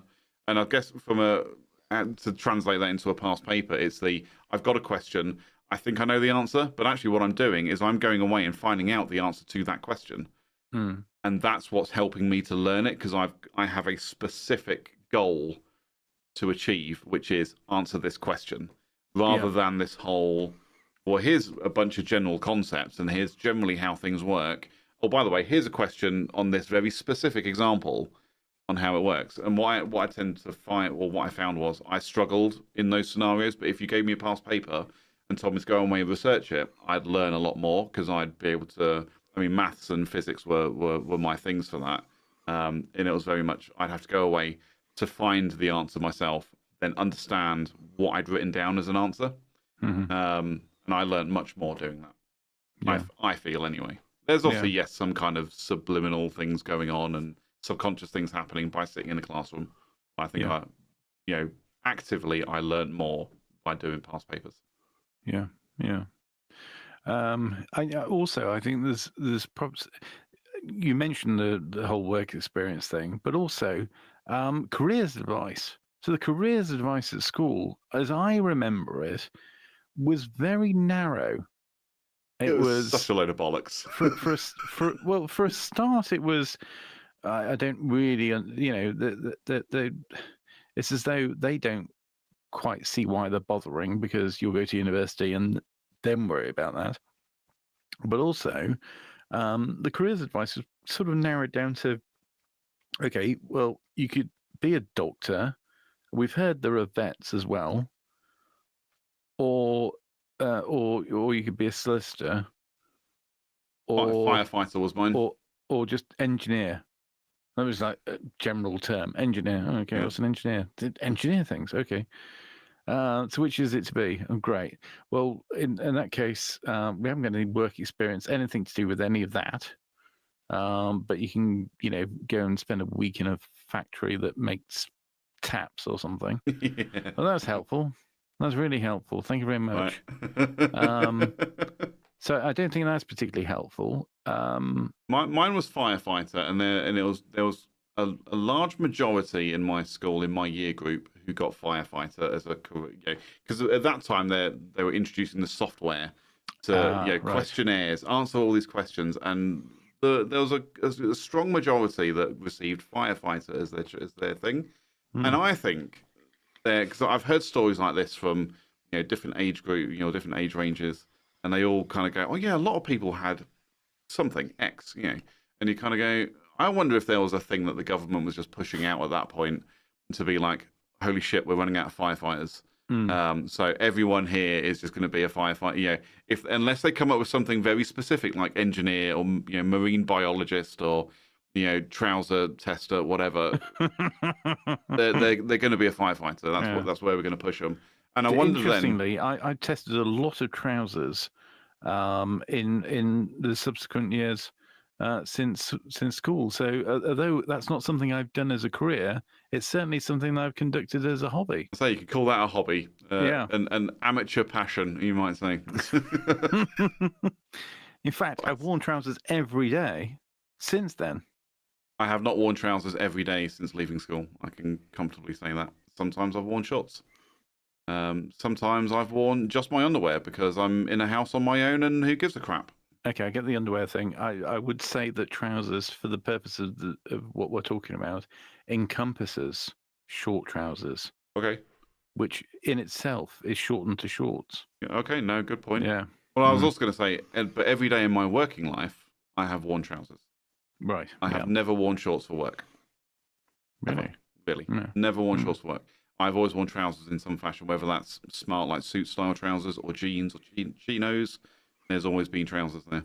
So yeah, there you go. So you think there was some sort of conspiracy going on then, that the government were just pushing people towards certain careers where they were lacking people? 100%. And I'd be really interested actually to see the data on what a careers advisor is currently saying. Oh, you'd be really good as a soldier, and it would be really good if you had some sort of Soviet European language as well. Oof. No, I'd be really interested to see the data. Like me, as a 38-year-old, having gone through the whole careers advice thing, to see actually what, like I say, I got firefighter, but to see how many people, whatever it is that they got, how many people actually ended up in those fields. Yeah. Actually doing that career that the careers advisor said, or the software said. That I just from a personal enrichment point of view, I'd find that really fascinating to look at. Because like I say, I got firefighter, and there was no chance I was going to be a firefighter. Never fit enough to be a firefighter. Yeah, I mean, there's every chance, of course, that they were still inputting all the data, because these things were all done by, very slowly in those days, weren't they? Especially when they were just about bringing it out. So maybe they just about got into the Fs. Well, no, they're just about into 1990. That's where we are, right? So so you were either a firefighter or hotelier or and there wasn't an awful lot of call for professional aardvarks. So firefighter it was for a whole generation of children. I also wonder what kind of career choices were advertised or were put out to people. It's like, I mean, yes, like I say, I got firefighter. I've said that so many times now. I'm sorry, everyone. But like I say, marine biologist, school teacher, engineer. But did anyone ever get one that was just like, yeah, you're just gonna be a bin man. Just go be a bin man. You're terrible. Just go be a bin man. Oh, it's like the older. It reminds me of the older Eddie Izzard joke or whatever bit in one of his stand-up shows when he's talking about talking to the careers advisor at school. And what do you want to be? I want to be an astronaut. He's like, well, but you're British, so you've got to scale it back a little bit, And you end up landing on something like bin man or road sweeper, anything like that. I was like, yeah, but I do wonder what kind of options were presented to people. Was it very generic or was it quite specific? Did it say, obviously for you it said at some point it said engineer.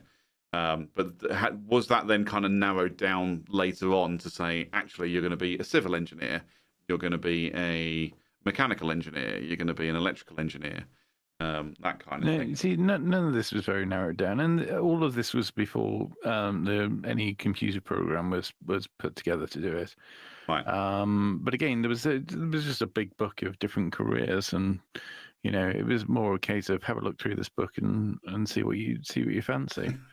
But the thing is, bearing in mind this was quite a while ago, and even then there was an awful lot of change, particularly in terms of technology. And I would imagine that most of the people in sort of my cohort were probably doing jobs now that didn't exist at the time that they were having that careers advice. Yeah. The bit I found with careers advisors, though, they didn't help me to understand how to achieve my career goal. That was a thing for me. I was just like, well, how do I get? Okay, you want me to be a firefighter? Great. What do I need to do? Yeah. How do I get there? That never really became a thing, and I don't think anyone really got that. Sorry, I'm messing around with something on my desk that keeps falling over. There we go. We're good. I was just like, I don't recall any conversations about what I would need to do to become a firefighter, which probably would have been quite useful at the time. Your career software tool is telling me I need to do this. Okay, how do I do it? Yeah. We leave that to you. Like, well, I'm not going to do that because that's not what I want to do. That's not even advice, is it? No. Careers advice should literally be what it is like. I don't know what it's like today, but when I think about my career and what's useful to me, I just think, I think of the old Ikigai Venn diagram thing. It's like, what are you good at? What does the world need? What can you get paid for? What do you enjoy, or something? There's 4 things that then come together and it creates this Ikigai thing. And I think actually that's probably more useful to people nowadays. It's like, okay, so what do you want to do as a career? I'd be like, again, I want to be an astronaut. Okay, well, are you good at it? Do you enjoy it? Are you good at it? I know you're only 14, but are you a good astronaut? Yeah. I made a bottle rocket out of a fairy liquid bottle once because the fucking thing wouldn't empty. It wouldn't run out. It lasts forever. Damn it. So yes, I think I'd make a great astronaut or make a great NASA engineer or whatever, But then to almost take kids on this journey of self-discovery, if you want, to actually discover what it is that they're really passionate about and what they want to do with their lives. And like I say, I never had that as a kid. It was very much, well, this is what we think you should do. I was like, well, but that's not what I want to do. And what do you want to do? I don't remember what I said I wanted to do. It was probably train driver at that point. Because our neighbours had a train set in the garage, which we got to use every now, or got to go and look at every now and again. Weren't allowed to use it. No, never play with another person's model railway. Learned that one at a very young age. But I was like, yeah, I'd love to be a train driver. Been fascinated with trains ever since. I'm a proper nerd. I love trains. But yeah, I was going to say, people in the chat, just a quick shout out to the people in the chat. If you're still in the chat, let us know what your careers advisor at school told you should be, and also, is it anything to do with what you actually do? So is it even close to what you're doing right now? You don't obviously have to tell us what you're doing right now, but is it even close? Yeah. So, yeah. But, yeah, I don't recall any conversation about how to become a train driver. It was just more of that, oh, okay, all right, off you go. Next. Yeah, off you go. Go and drive a train. Go on. Just go drive a train. Yeah. Why not? I think for me, something like that would have been much more helpful growing up, or being in school. It's that, okay, I've always been one of those that it's just that I just really don't know what I wanted to do. Up until, like I said, the last probably 5, maybe 10 years, everything up until my late 20s, I was just like, I don't know what I want to do. I have no idea what I want to do with my life. I'm just plodding along until something really comes along and takes my fancy. And then my career's kind of gone in a different, certain direction. I'm actually quite enjoying it, and I'm like, okay, so now I've got a bit more of a direction of where I want to go if I stick with this career path. But then I'm now also interested in this career path. So I've now got 2 options. I'm at a fork in the road, and what am I going to do? I think I think there's always going to be changes. There's always going to be things that you didn't even know existed that pop up. Like I say, it was always a very sort of narrow selection of things that people might do as jobs. I also think that there might be an element, bearing in mind these are the sorts of things that are done in schools. I think there might be an unconscious bias towards public service. Yeah. Because certainly things like, oh, you could be a nurse or a fireman or a police officer or a teacher. You want to be a teacher? Oh, I don't want to be. Yeah, get the public service people on the go. That's the way to do it. Sort of an emphasis on that. Whereas, nobody. I mean, nobody would probably be taken seriously if they said, well, actually, what I really want to do is I want to start my own business, making such and such, or doing this, or whatever it may be, because that doesn't fit into that sort of paradigm. You say that. I'm pretty sure it's probably the opposite nowadays, because everyone is encouraged to explore their passions, explore what makes them happy. And if somebody genuinely wants to start a business selling Christmas cards made out of used toilet paper, they're going to be fully encouraged to go ahead and do that and head over to Dragon's Den / Shark Tank, and away they go. That's the kind. I feel like that's the kind of world we live in now. It's you can be whoever you want to be, whatever you want to be. Doesn't matter how ridiculous it sounds. But what we won't do is tell you how to achieve that. It's almost that you are left to your own devices to figure that out on your own. I think there's a lot of that. I think there's a lot of people being told they can do whatever they want to be, or be whatever they want to be, or do whatever they want to do. When they shouldn't. They shouldn't. And only a very small number of people are competent enough to be able to do that. So I do think sometimes we sell a dream to people that they can't really fulfill. Yeah, maybe. Yeah, it's like the astronaut thing. Yeah. I think now, if somebody says, I want to be an astronaut, they'd probably say, oh, that's fantastic. Well, here are some ways in which you could be an astronaut, or you should do. You've got a dream. You should reach for that dream, or what have you. The thing is, though, now it's that. I mean, you look at. Okay, astronaut is most definitely a big stretch. Yeah. But there are British astronauts. The European Space Agency is a thing. I'm pretty sure there is a UK arm to that, or and quite a big development, in the UK for things like that. Yeah. There are British people that serve on the International Space Station, so they do exist. So actually, now if a kid says, "I just want to be an astronaut," it's like, all right, go be an astronaut, go and live your dream, live your truth. Whatever. It depends on the kid, though. That's the thing, though. Well, yeah. I mean, yeah. I wouldn't be an astronaut. I'm a fucking idiot.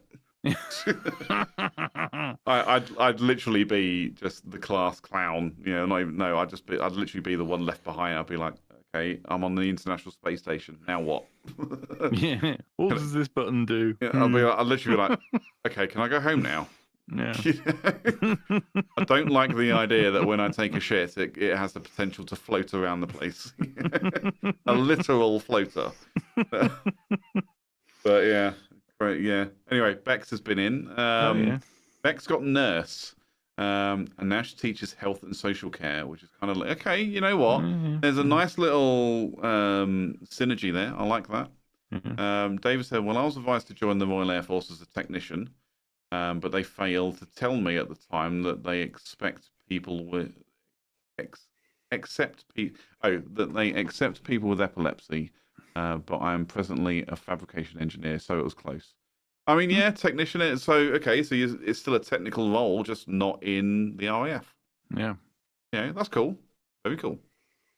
Me, like I say, I was told firefighter. I now work in IT. And I know it's one that I hate saying that. I work in IT. IT is such a broad spectrum of disciplines. You know, I'm a generalist IT manager. You know, I look at strategy and finance as the mainstay of my job. I have other people to do all the technical stuff. You know, I've stepped away from the technical aspect of things and I do strategy now.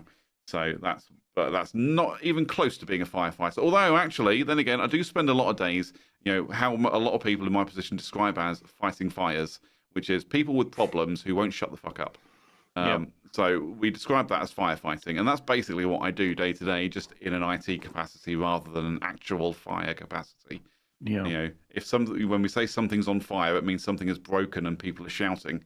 So maybe there's a synergy there. Who knows? Now I'm thinking about it, I think there's a synergy there. So yeah, it's not always a good idea to do that, because what if there was a fire? Everybody going, oh, I know. It's, you know, we've got all sorts of problems going on with the IT. No, there's a fire. Yeah, I know. Yeah. We need to get CJ on the case. I know he's a great firefighter. The network's gone down. Someone call burning. CJ. What? I'm burning. I know you can't do your job. You know, well, I know there's a problem. No, I'm literally burning. The place is on fire. Could you imagine if someone actually took it literally? And I'm like, yeah, because I say when I get these crappy cold calls, you know, I get them all the time. People trying to sell me crap that I'm just not interested in. Yeah, and they go, oh, so like buckets and hoses? Yeah, you do your job. Yeah, that's it. IT related buckets and hoses. Yeah. No, but yeah, people. Oh, so what do you do? I'll be like, I spend my day fighting fires, and one day someone's going to take me literally and think I'm a firefighter. Even though they probably won't, because there's all IT related stuff that they're calling me about. So, but yeah, it's just one of those.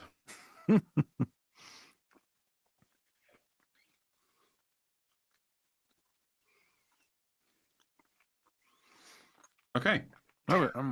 So what are you eating? I thought you frozen. I thought you frozen there. I was hoping you were going to pick up the lull, because I was just munching on a nut. Giggity. Yeah. And a raisin. I was thinking I could just do that freeze frame thing they used to do in Police Squad and the Naked Gun films. What was that? At the end, they do a freeze frame, so they'd all be like that as the credits start rolling. But then somebody would be moving. They'd like look around and be like, "Oh." Like, so there was one where it's like all the people in the police station are like frozen in place to do the freeze frame. And then there's a criminal in the background. You know, he's just like, "Oh, everyone's frozen. I'm just going to get the hell out of here." And and he leaves. Oh, I used to love that. That show is so good. I haven't watched it for years, and I don't know how badly it's dated. I don't know how well it holds up today, but it's classic Leslie Nielsen, Naked Gun films, Police Squad. But the Police Squad show, so good. Yeah, I was watching that actually. I don't know, it was only a few weeks ago, which was amusing. With the it must have been the first one. It was the one with Nice Beaver. Yes, I've just had it stuffed. Yeah, Naked Gun, the first Naked Gun from the files of Police Squad. Classic. They just don't make comedy like that anymore, do they? No. Don't get it. Or when somebody does, you just kind of go, yeah, we've done this and it's old. And it works better when it was old. You know, in an old show or movie. Now you're trying to do it for modern times. I don't think it's working for you. Mm. You know, but I don't know. Mm. Like it's like classic like Mel Brooks movies. You know, apart from the fact you just couldn't make some of those anymore. Just that style of comedy is best suited for the era that it was made. You know, it doesn't really suit the 21st century now. So that's how I feel about it anyway. Yeah, which is a shame. People spend far too much of their time being offended by things. What laws? Laws. Did we actually get any laws that anybody in the chat would want to change? An actual law rather than a what we do about people breaking those laws. Yes, I think because I think that's the tricky question, isn't it? It's what actual law would you change? You know, not so much the what would you do to people differently if they broke a law. It's like I say, for me, it's like an actual law would be the national speed limit would be reduced down to 60 miles an hour rather than 70. It's much more fuel efficient. It's safer because people aren't traveling quite so fast. Yeah, and I think everyone just have a much nicer time doing it. Nice. Have a great time on the old motorway, especially whilst they've still got the smart motorways, because at least you got a chance of stopping before you crash into somebody who's broken down. Yeah. Nothing comes to mind, says David. Oh. Bex said you didn't read mine. I'm scrolling back through. Oh, heck. Right. Oh, are we missing things? Hang on, Bex. Do. Talk amongst yourselves. Dude. I don't see what you've put in there. Well, you'll have to write it again. Yeah, write it again for us. I can't see it. Whilst you're doing that, yes. So I think my answer to that really was probably more about taking away laws than adding them. But as a more overarching thing, I'd be very interested in having a Bill of Rights. I think that's well overdue. It's all very well saying that we have an unwritten constitution, but I think things have moved on so much that actually perhaps a lot of people don't play by the same rules. No. As we discussed, in terms of lawlessness, a lot of people are different in the way that they act, and I think that perhaps yes, we've got to have personal responsibility, but I think a Bill of Rights would be a good thing for us. Yeah.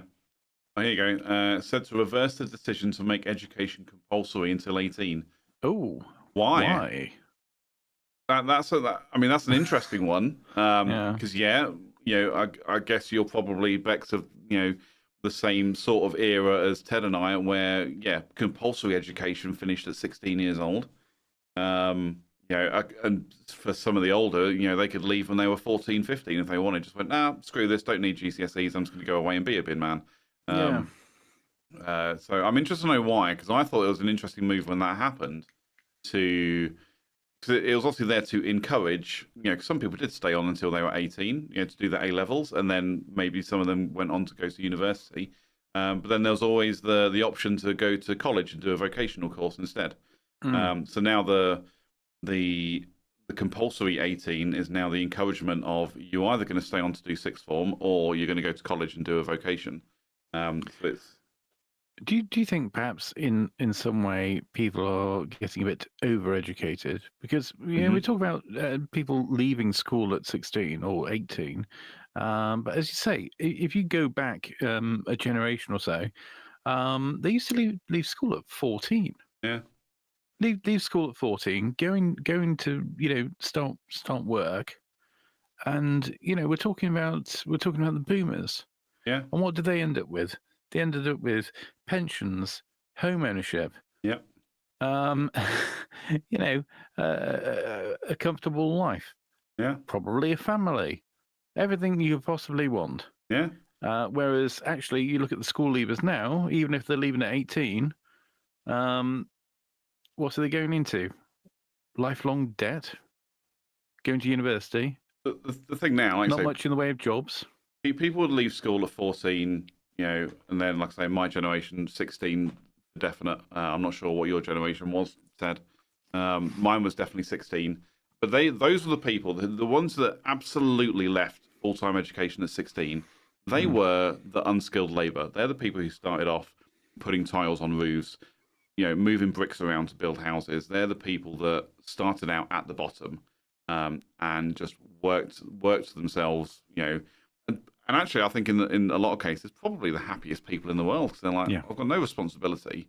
All I've got to do is move the bricks from that truck to that house, and that is it. Also, the other thing is, if you move a few more bricks, then you'll end up with more money than somebody leaving school at 18 or leaving school or leaving university and going into a first job, because they've been moving bricks for years by this point. Yep. And guess what? If you can move bricks, you can always organize 2 or 3 lads to move bricks on your behalf. Yep. And guess what? You're in management. Mm-hmm. And how long does that take? So if you're starting work at 16 and you're bright and enthusiastic, you're probably going to make good. Yeah, you're going to be all right, yeah. As long as you've got a good work ethic. Now what you've got is 18-year-olds who are leaving education, who have now got a more developed sense of entitlement, who are starting off as your bricklayers and the people who are your unskilled labour, who have got delusions of grandeur far above their station and basically don't last 10 minutes. And then you start having a bit of a lack of unskilled workers. Well, yes. Because they just don't want to be there. But I like the idea that everyone has the opportunity to continue their education, and to learn more and to try and better themselves. But what it does do is create a skills gap at the bottom end. And that's where we end up with migrant workers and people who are happy to come in and do that work because they're just happy to have a job. Yeah. Not that I want to go into that entire conversation, but no. Bex is piping up. So Bex is vocal today. Hi, Bex. Classrooms full of sixth formers who don't really want to be there. I mean, yeah, when I was in sixth form, I didn't really want to be there because they treated us more like adults, and it was like, come and go as you please. As long as you're still learning and doing what we need you to do and you pass your exams, who really cares? But then that's the same as having 15 and 16-year-olds who didn't want to be there. Yeah, that's true. It's just extending it by a year or so. Yeah. Some people far more suited to the workplace, yeah. Yeah, that's pretty much what I was saying then. Yeah, and the entitlement is unreal. Yeah, I get that. It was interesting. I mean, who was it? Was it Cameron, David Cameron, who introduced the whole, everyone can go to university if they want thing? That was Blair. That was Blair. Okay. Yeah, I mean because that was a thing, wasn't it? It was like, hey, you want to go to university? You can go to university, no problem. Yeah, we want 50% of young people to go to university. Why? What purpose? What purpose does that serve? Now what you've done is devalued a degree, a bachelor's degree, because now everyone's got one. Yeah, it's like, I don't know, something where I don't know, I can't think of an analogy right now. But yeah, you give someone everything, you just devalued it. It's there's no longer a goal. There's no longer a sense of achievement to it because everyone can. It's the participation trophy of going of continuing your education. University is open to everybody. Okay, everyone can have a degree. So basically, it's the same as saying nobody has a degree or nobody has anything specialist unless you go on to do your masters and doctorate and again spend more money to become more specialist and become to be an outstanding what's the word I'm thinking of, so someone who excels, because if everyone gets the opportunity to go to university and get a bachelor's degree, like you say, you've just gone, well, that's just now the new standard. Everyone is shifting up, so now the people at the top do need to work harder to get more. You've also got to look at the value of that degree. I mean, the thing is, if you have a massive push to mass educate people at universities, and then you turn a lot of polytechnics into universities in order to make that, a reality, and you're popping out bachelor's degrees left, right, and centre, it's going to lower the value of them. Yeah, like individually, that course, that certificate, and what that's actually worth. So you're not doing any service to anyone at all. Nope.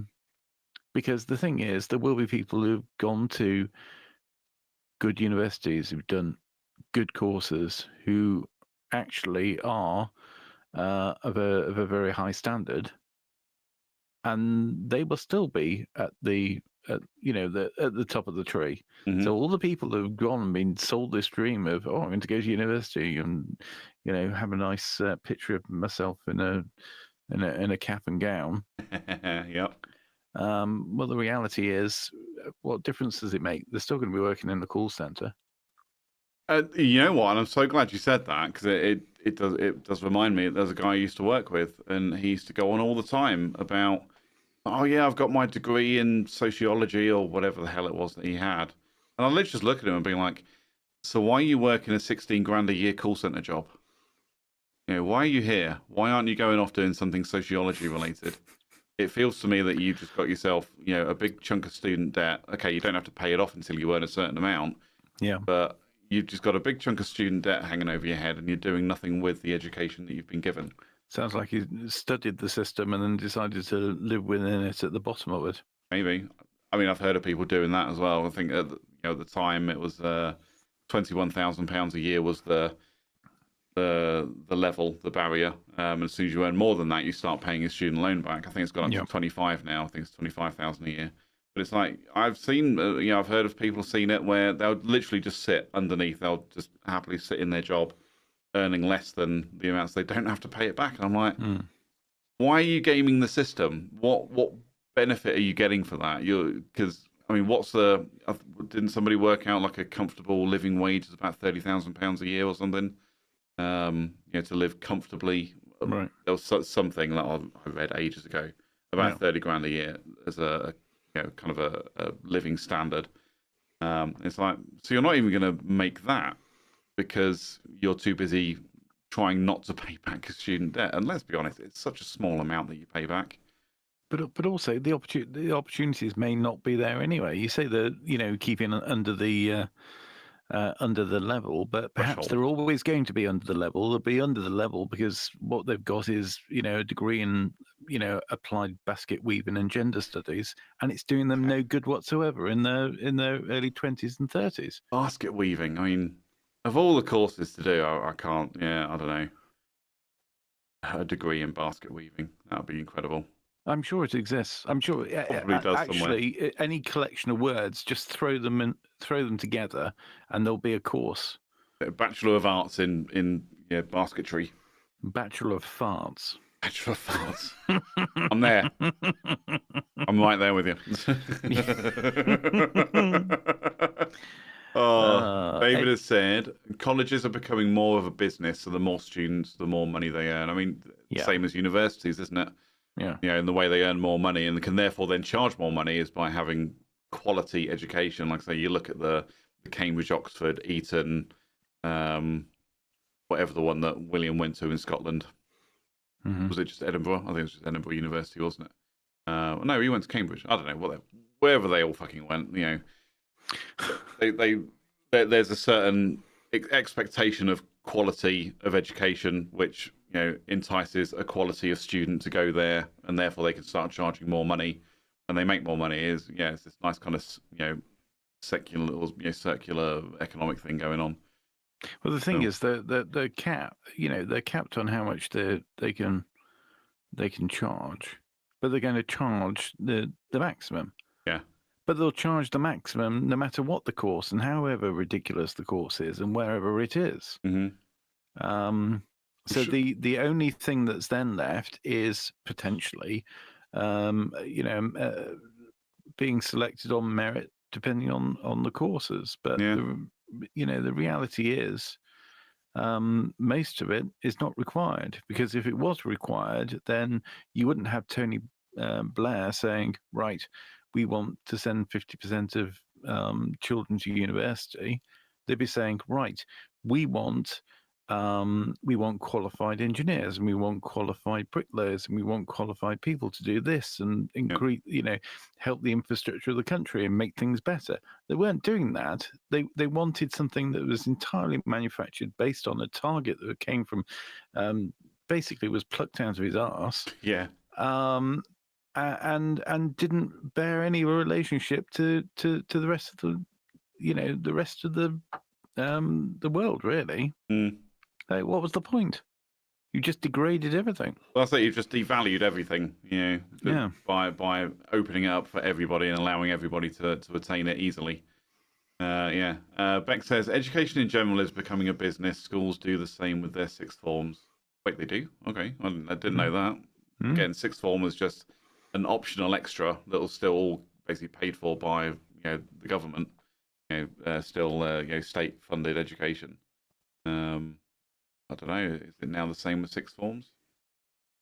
Or are we talking about the state funding for that? Then it's the more students you have, the more money you'll get from the government to do the education. It's like, and actually, it's because I've heard about schools, and maybe this is more of an American thing, where they have school districts, and money is generally divided up according to how the school board sees it needs to be divided up. And I've heard stories of like some schools basically tanking their inspections just so they can get more funding to make improvements. And actually yes, they need it. So they can buy better equipment, have better classrooms, that kind of, can afford to hire, more qualified teachers or just more teachers in general. So they all purposefully tank their inspections to be able to get that. I'm pretty sure that happens in the UK as well with Ofsted. You get to a certain point where you do your Ofsted inspection, and if you're a smart principal or head teacher, you'll tank it just so you can try and get the extra funding out of the government to improve. I don't know if that's how it works in British education. I don't know how funding is generally divided. I can't see that being a wise move. I mean, no. It's a good way of having a career change, perhaps.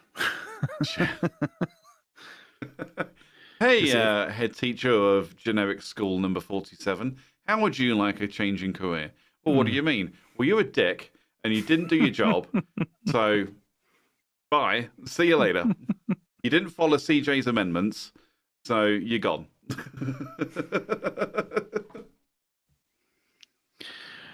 Yeah, absolutely. Anything else in the chat? No, we haven't. Schools get money for bums on seats. Colleges get money for how many complete their course. That appears, so I can see that at the top of our screen, but it's not actually in the chat window. So I'm wondering if there's a chat thing going on in YouTube today, where just for Bex, that when she posts a comment, it doesn't actually stay in the chat. Oh, okay. But if you look on the top of our screen, you'll see it's there from Bex. So I don't see that. I just see the entitlement is unreal. Oh, okay. And if you look above our faces on the YouTube video, you'll see. Yes. Oh, you can't see that at all? Wow, you must be lagging behind terribly. I'm lagging behind terribly. It's terribly undereducated. That'll be the problem. Perhaps I should be... undereducated internet connection is what that is. Absolutely. You are lagging behind on your YouTube stream, obviously. Yeah. Look, you were told that you probably should be a fireman, but you put out fires working in IT. Quite different. Oh, once I had to put out a literal fire in IT. If you could, really? Yeah, blew up a router. Have you seen the episode of the IT Crowd? I've seen every episode of the IT Crowd. where there's a fire on the desk. He sends the email. Fire! And then right at the end of the episode, the firefighters come in and go, "We received an email." I do like that show. Again, I'm not a huge fan of British comedy, but that show, I think, because it's in it's in my wheelhouse, I do enjoy it as a nice bit of satire on IT people in general. Because a lot of us are actually like that. We're quite neurotic. We're either Chris O'Dowd with hello IT, have you tried turning it off and on again? Okay, and just not giving a shit. Or they are like Richard, is it Ayoade? Yeah.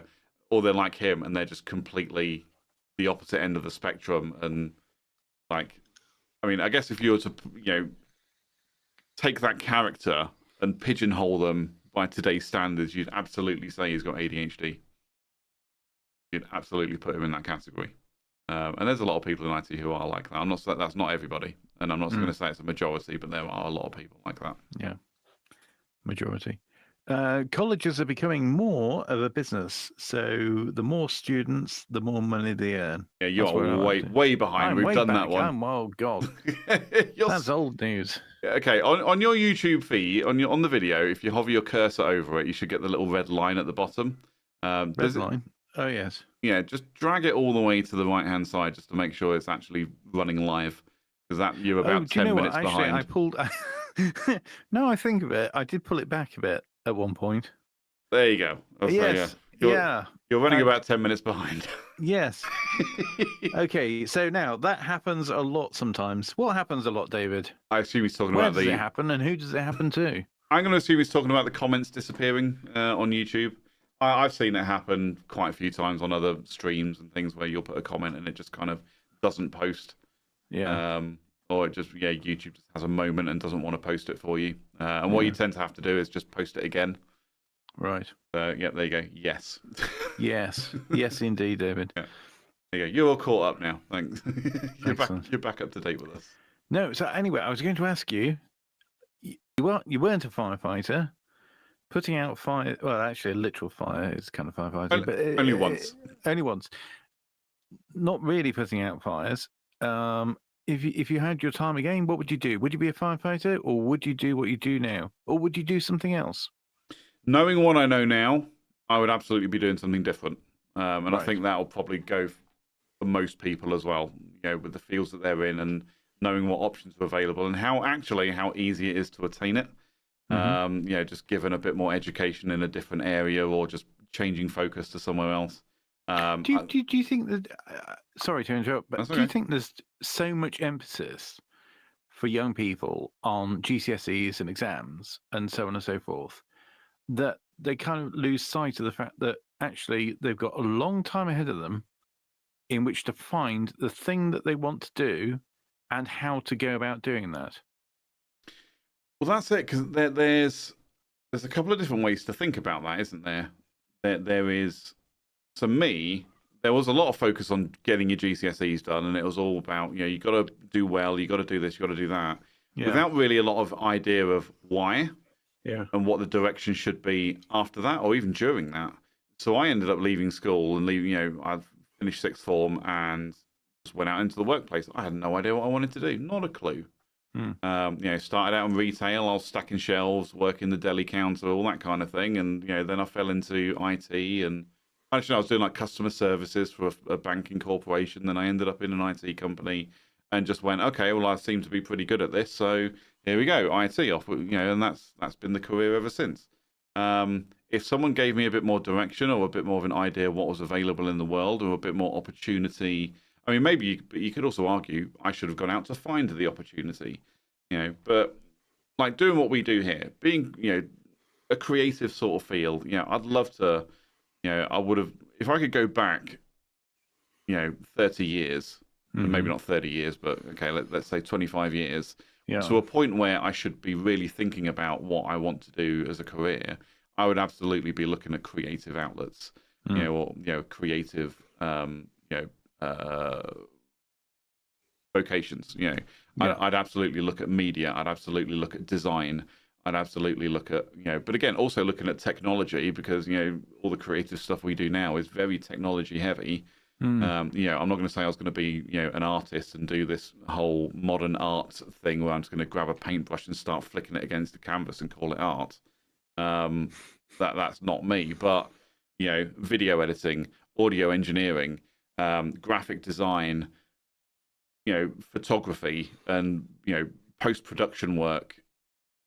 That's where my passion lies right now. So I would absolutely go back and if I could go back 25 years and just be like, hey, look here, do this instead. Yeah, that's good. But 25 years ago, the way in which a lot of these things are done was vastly different. Oh, 100%. You think go back 25 years in terms of, photography alone. Spending hours pissing around in a dark room, learning all of those skills. Yeah, and then some fucker comes along and goes, oh, by the way, here's Photoshop. What the fuck is this? When I was at school, I learned how to touch type on a typewriter, an actual typewriter, there's no back button. There's no delete. Nope. There's a bit of paper that you feed in, and then you have a Tipex, a bit of Tipex paper. Yeah. So you can then go back, and then you've got to hit it in exactly the right place. Yeah. So as to white out what you've just written. Yeah. And that's a skill that I have, but it is an entirely pointless skill to have. Do you not think, though, because of those experiences and that skill, that you are a better communicator, or you know those touch typing skills, I assume, have translated into the modern day keyboard? Oh yeah, and that makes it it does. I think that did help because it made it an absolute breeze on a computer keyboard. Yeah. Because a typewriter, you really had to put some effort in. So if you're touch typing, so you're not looking at the typewriter, you're looking at whatever you're typing, and you're having to put down that level of force on a typewriter to make the key work, because it's all mechanical. Yeah, that gives you a really good grounding on typing on a keyboard. Although it's not the way to learn now. That would be silly. Getting a classroom full of people in front of basically antiques to learn how to do something that they're never going to use. The direction I was going to go with that is, I'm going to assume you actually make less mistakes when you're typing compared to maybe even me and somebody my age or even younger, because we're used to having a backspace key or a delete key. So we just go, oh, okay, I spelled that a bit wrong. Never mind, delete. Or, oh, I spelled that wrong. There's a nice little red squiggly line underneath that. Right click, there's the correct spelling. Boom, we're done. Whereas you probably get less of that because you had to learn those skills. You had to have the English language competence to know how to spell something correctly the first time. Because if you didn't, you had to go through this whole ball ache of getting your white out and making the correction, in the thing, and it was just an absolute fucking pain in the ass. Yeah, I think that's probably right. Actually, I probably make fewer mistakes because I want to be sure that it's right. Because even though I'm using a keyboard on a computer and I can press the backspace or I can go back to it later on and edit, actually, because in the back of my mind, I'm still thinking, oh, if this was a typewriter, I wouldn't be able to do that. It wouldn't be simple. Or if I'm writing this in, on a piece of paper with a pen, I'd have to scratch that out or, start again or whatever it may be. Yeah. That perhaps I am a little bit more careful. Yeah, it's just that it's almost that passive learning that you would have done at that point to know that, you want to get it right first time because it's such a ball ache to fix if you don't. And that just then carries on for the rest of your life. Whereas me, I didn't have a typewriter. I had a typewriter when I was a kid. It was my parents' old typewriter, and it was quite fun to sit upstairs and go clunk, clunk, clunk, clunk, and annoy everybody downstairs because it was so fucking loud. But I didn't do that in school. So when it came to doing it in school, it was just, well, here's a keyboard off you. No one taught me to touch type. I still can't touch type. I have to look at the keyboard while I'm typing to get the hand-eye coordination thing going. But it also means that, I'm very aware that when I make a mistake, it is incredibly easy for me to fix it. Because the computer gives me a little red squiggly line, or even grammar, a little blue squiggly line. It goes, we don't like this grammar. So, even for you, if you learn better grammar, so you don't have to go back and make those corrections later on, or you don't have to, let's say you're writing a report or a paper for someone and they read it and go, yeah, this is a bit shit. They should probably reword that. You're great. Now I'm going to have to rewrite the whole freaking thing. Yeah. Whereas on a Word document, you go, okay, I'm just going to highlight that, type over it, done. Yeah. Piece of piss. Yeah. It's a lazy way of learning. And, I've definitely fall into that category of learning computers. Was it'll basically do whatever you need it to do. If that means correcting your ridiculously bad spelling, it'll do that too. Yeah, it's funny the amount of things that I've had to do the hard way.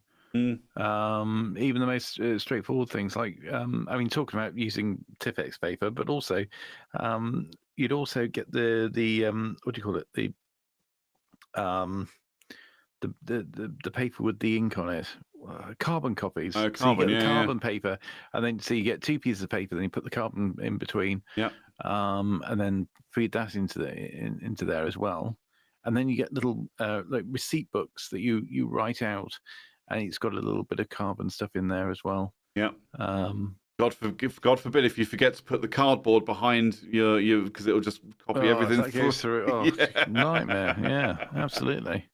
What a nightmare. Yeah, the amount of things that are like little skills that you just aren't used anymore, and never will be. No, and that's it. But it's those manual skills that we're losing / have lost that actually teach you some really basic things to just be an adult. It's like let's take the receipt book. Okay, you want to write a receipt? Actually, I need to make sure I put the cardboard behind that receipt, or else it's going to ruin some other stuff. That'll translate into other things that you do in life. It's actually, I'm going to make sure I rinse my bowl out when I'm finished with it, or else I've got baked on shit that it's going to take me a week to get off when I come to actually do the washing up later on.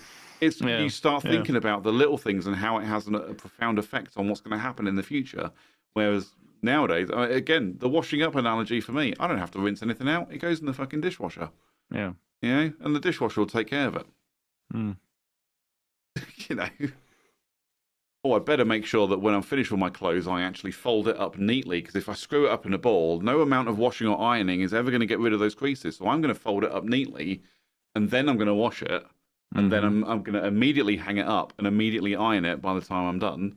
No, I don't get any of that. I've got these nice easy iron or easy care shirts. I can just screw it up and throw it in the laundry bin, and then throw it in the washing machine, hang it up, and the creases will just drop out of it.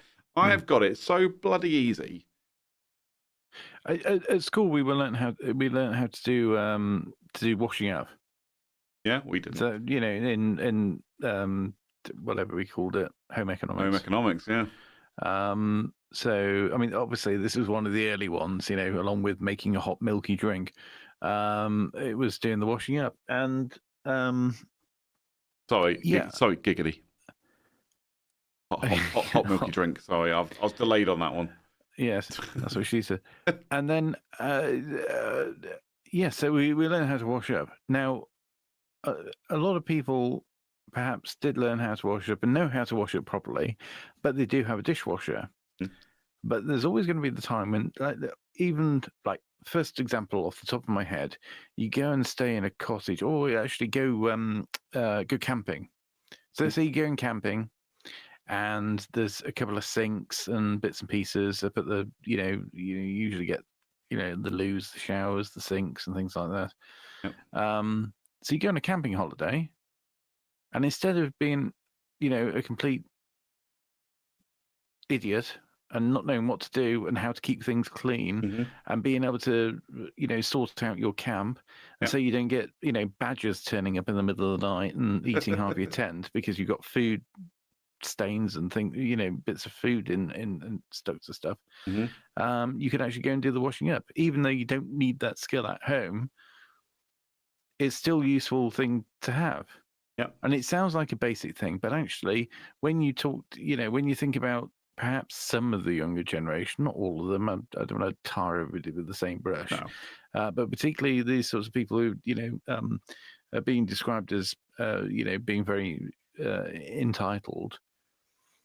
Can they wash up? Do they know how to do that? Can they do it effectively? Do they care? And that's it. Is that these basic skills of what my generation and younger call adulting, I think are being lost because of modern convenience. I mean, yes, it opens the door for other things. You can actually spend more time learning, or spend more time doing something more productive and educational that's going to benefit you in a different area in life. But you even if you go off to university, when you go off to university, you're in student accommodation. You may not have a dishwasher. You need to figure out how to do the washing up. You may not have a nice washing machine that has all the bells and whistles that you're used to, and you're going to have to get used to the fact that as soon as you press that start button, it's going to go. And if you don't empty it straight away, your clothes are going to smell of mold, or they're going to be creased, or something. These modern conveniences that we have, I do think are having a bit of an effect on the youth of today. But then again, whatever it is, there's probably a YouTube video for it. Yes. That's very true. Much like ours. Maybe we should turn our show into an education channel. I think we should. I think we should educate young people. Yeah, how to tie your shoelaces. Get rid of that Velcro bullshit and learn how to tie your shoes properly. Yeah, and how to lace shoes up as well. That's it. I can't be doing the whole cross thing. Whenever I see it, it makes when you get that sort of guttural feel in your chest and you just want to rip somebody's head off. So you just look at it and just go, why? Why would you do that? Why? Yeah. So anyway, I think the chat's been going off a bit. So I think we maybe have a final look at the chat. Absolutely. So what have we got? I don't know where we were up to. So education generally, yeah. So education, that was Beck. So then David's come in and said that happens a lot sometimes. Yeah, it's about education. Oh no. So then he said, yes, cool. Right, yeah, same. I wish I knew that person-centered counselling was an option for me in earlier life. So that's from David. So, so obviously, David, yes, you're in fabrication right now, and I guess that means that you're looking at changing over to counselling, being a counsellor, therapy in some degree, which is not a bad thing. Beck says it's not too late, and that's true. So for me, I'll go into this one very briefly, and I know Ted and I, we have discussed this before. So yeah, I work in IT, but actually I do have a genuine interest in marketing, and it's that whole thing. Like I say, if I could go back 20 years and say, actually, maybe you want to look at these creative things, that's what you should do. But that's actually what I'm doing right now. I'm looking at being more creative. I'm looking at career options that'll allow me to do some of these things that I'm actually quite passionate about. Like I say, audio, video, graphics, that kind of stuff. So so it's not too late. I'm 38. It's not too late for me. It's not too late for anybody. There's somebody I work with. She used to work in health and safety. She's in her 50s now, and she is just qualified as a lawyer. So she's now a solicitor for the company. In her 50s. Complete career change, complete change of direction. It's never too late. Retirement is still a long way away. That's true. For me, it is true anyway. I know that much. There you go. That's what I would do. Yeah. That's my ideal job. Yeah. Retirement. Yeah. A millionaire, that's my ideal career. Yeah. Yeah, multi-millionaire. Bex, I'm in the process right now, and so that's David saying he's just finished his third year of the counselling stuff. So good job with that. So have you got much more to go, David, with the counselling thing? Or is that it? Are you done now? Are you now qualified? Or what's next for you on that path? David also says, remember when we had to teach the cadets how to wash their camping equipment? Yes, I do. I remember that very well. How to even just look after themselves in the field. Yeah, they go off on a Duke of Edinburgh's expedition, and you meet them after a couple of hours of walking, and they all freaking stink because none of them took a shower, or none of them knew how to clean themselves without a shower. That was not a fun time. I don't know if you've seen it, but you've probably seen very many similar things. But there was a documentary series. I think it was quite recently. It was the Royal Marines, and the recruits were going into the recruit training. Okay.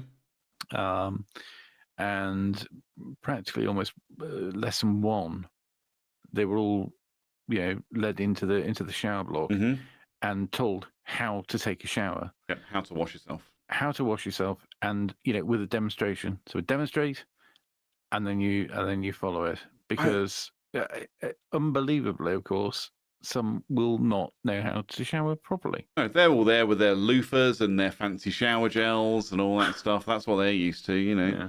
I remember watching that show Bad Lads Army, or the first iteration when it was just called Lads Army, because it wasn't just ruffians that went there. It was actually anyone who was actually interested.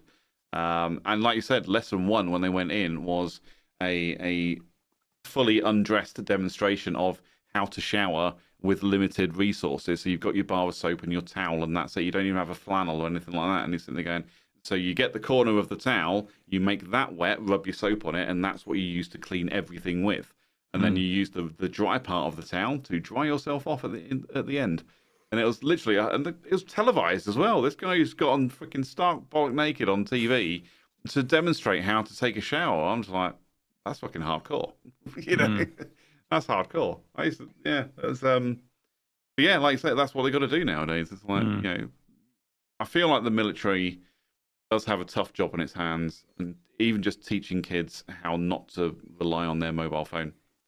It's like, okay, you join the military now, your phone disappears. Goodbye.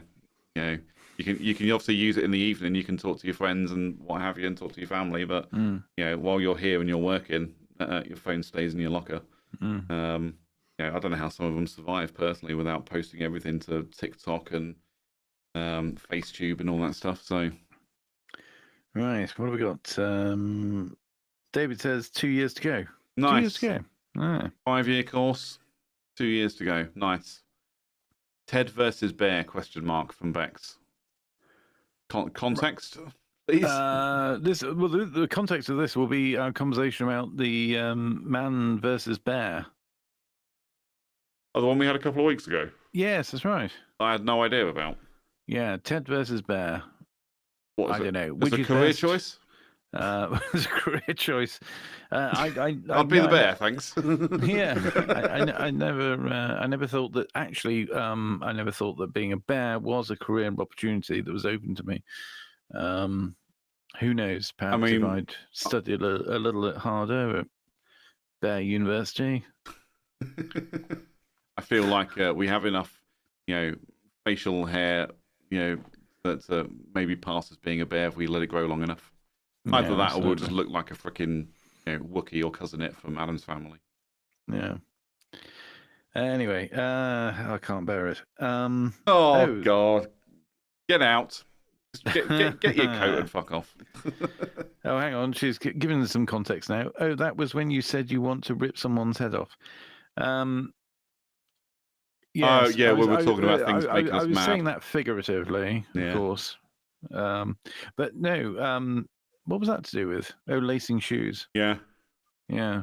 Boots and shoes, the laces should go across. It's got a name. That style has a name. Yeah.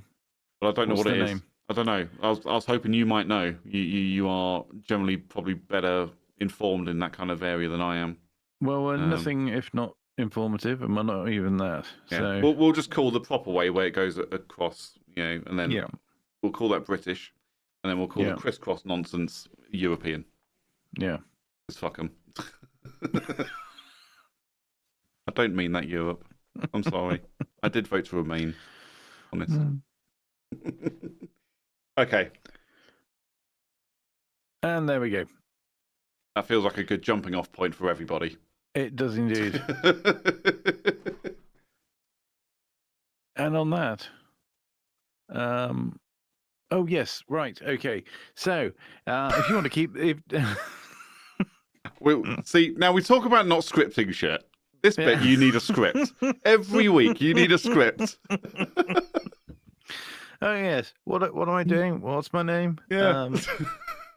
Oh well, could be worse. Could be Joe Biden. So. What? Oh yes. So socials. Yeah. Social. Yes. So if you want to keep the conversation going, you can always DM me at Ted James Media. You could also DM CJ at CJ Brooks FM, and you can of course email us at the CJ and Ted at thetuesdayshow.co.uk. Superb. So until next time, thank you for joining us. Thanks for hanging out. See you next time. Bye. Bye. Let's wave like we're on a game show. Bye, everybody. Yeah, the thing did change over. We're good. So, yeah. Bye. Is it gone yet? Are we still here? Bye, David. Wax on.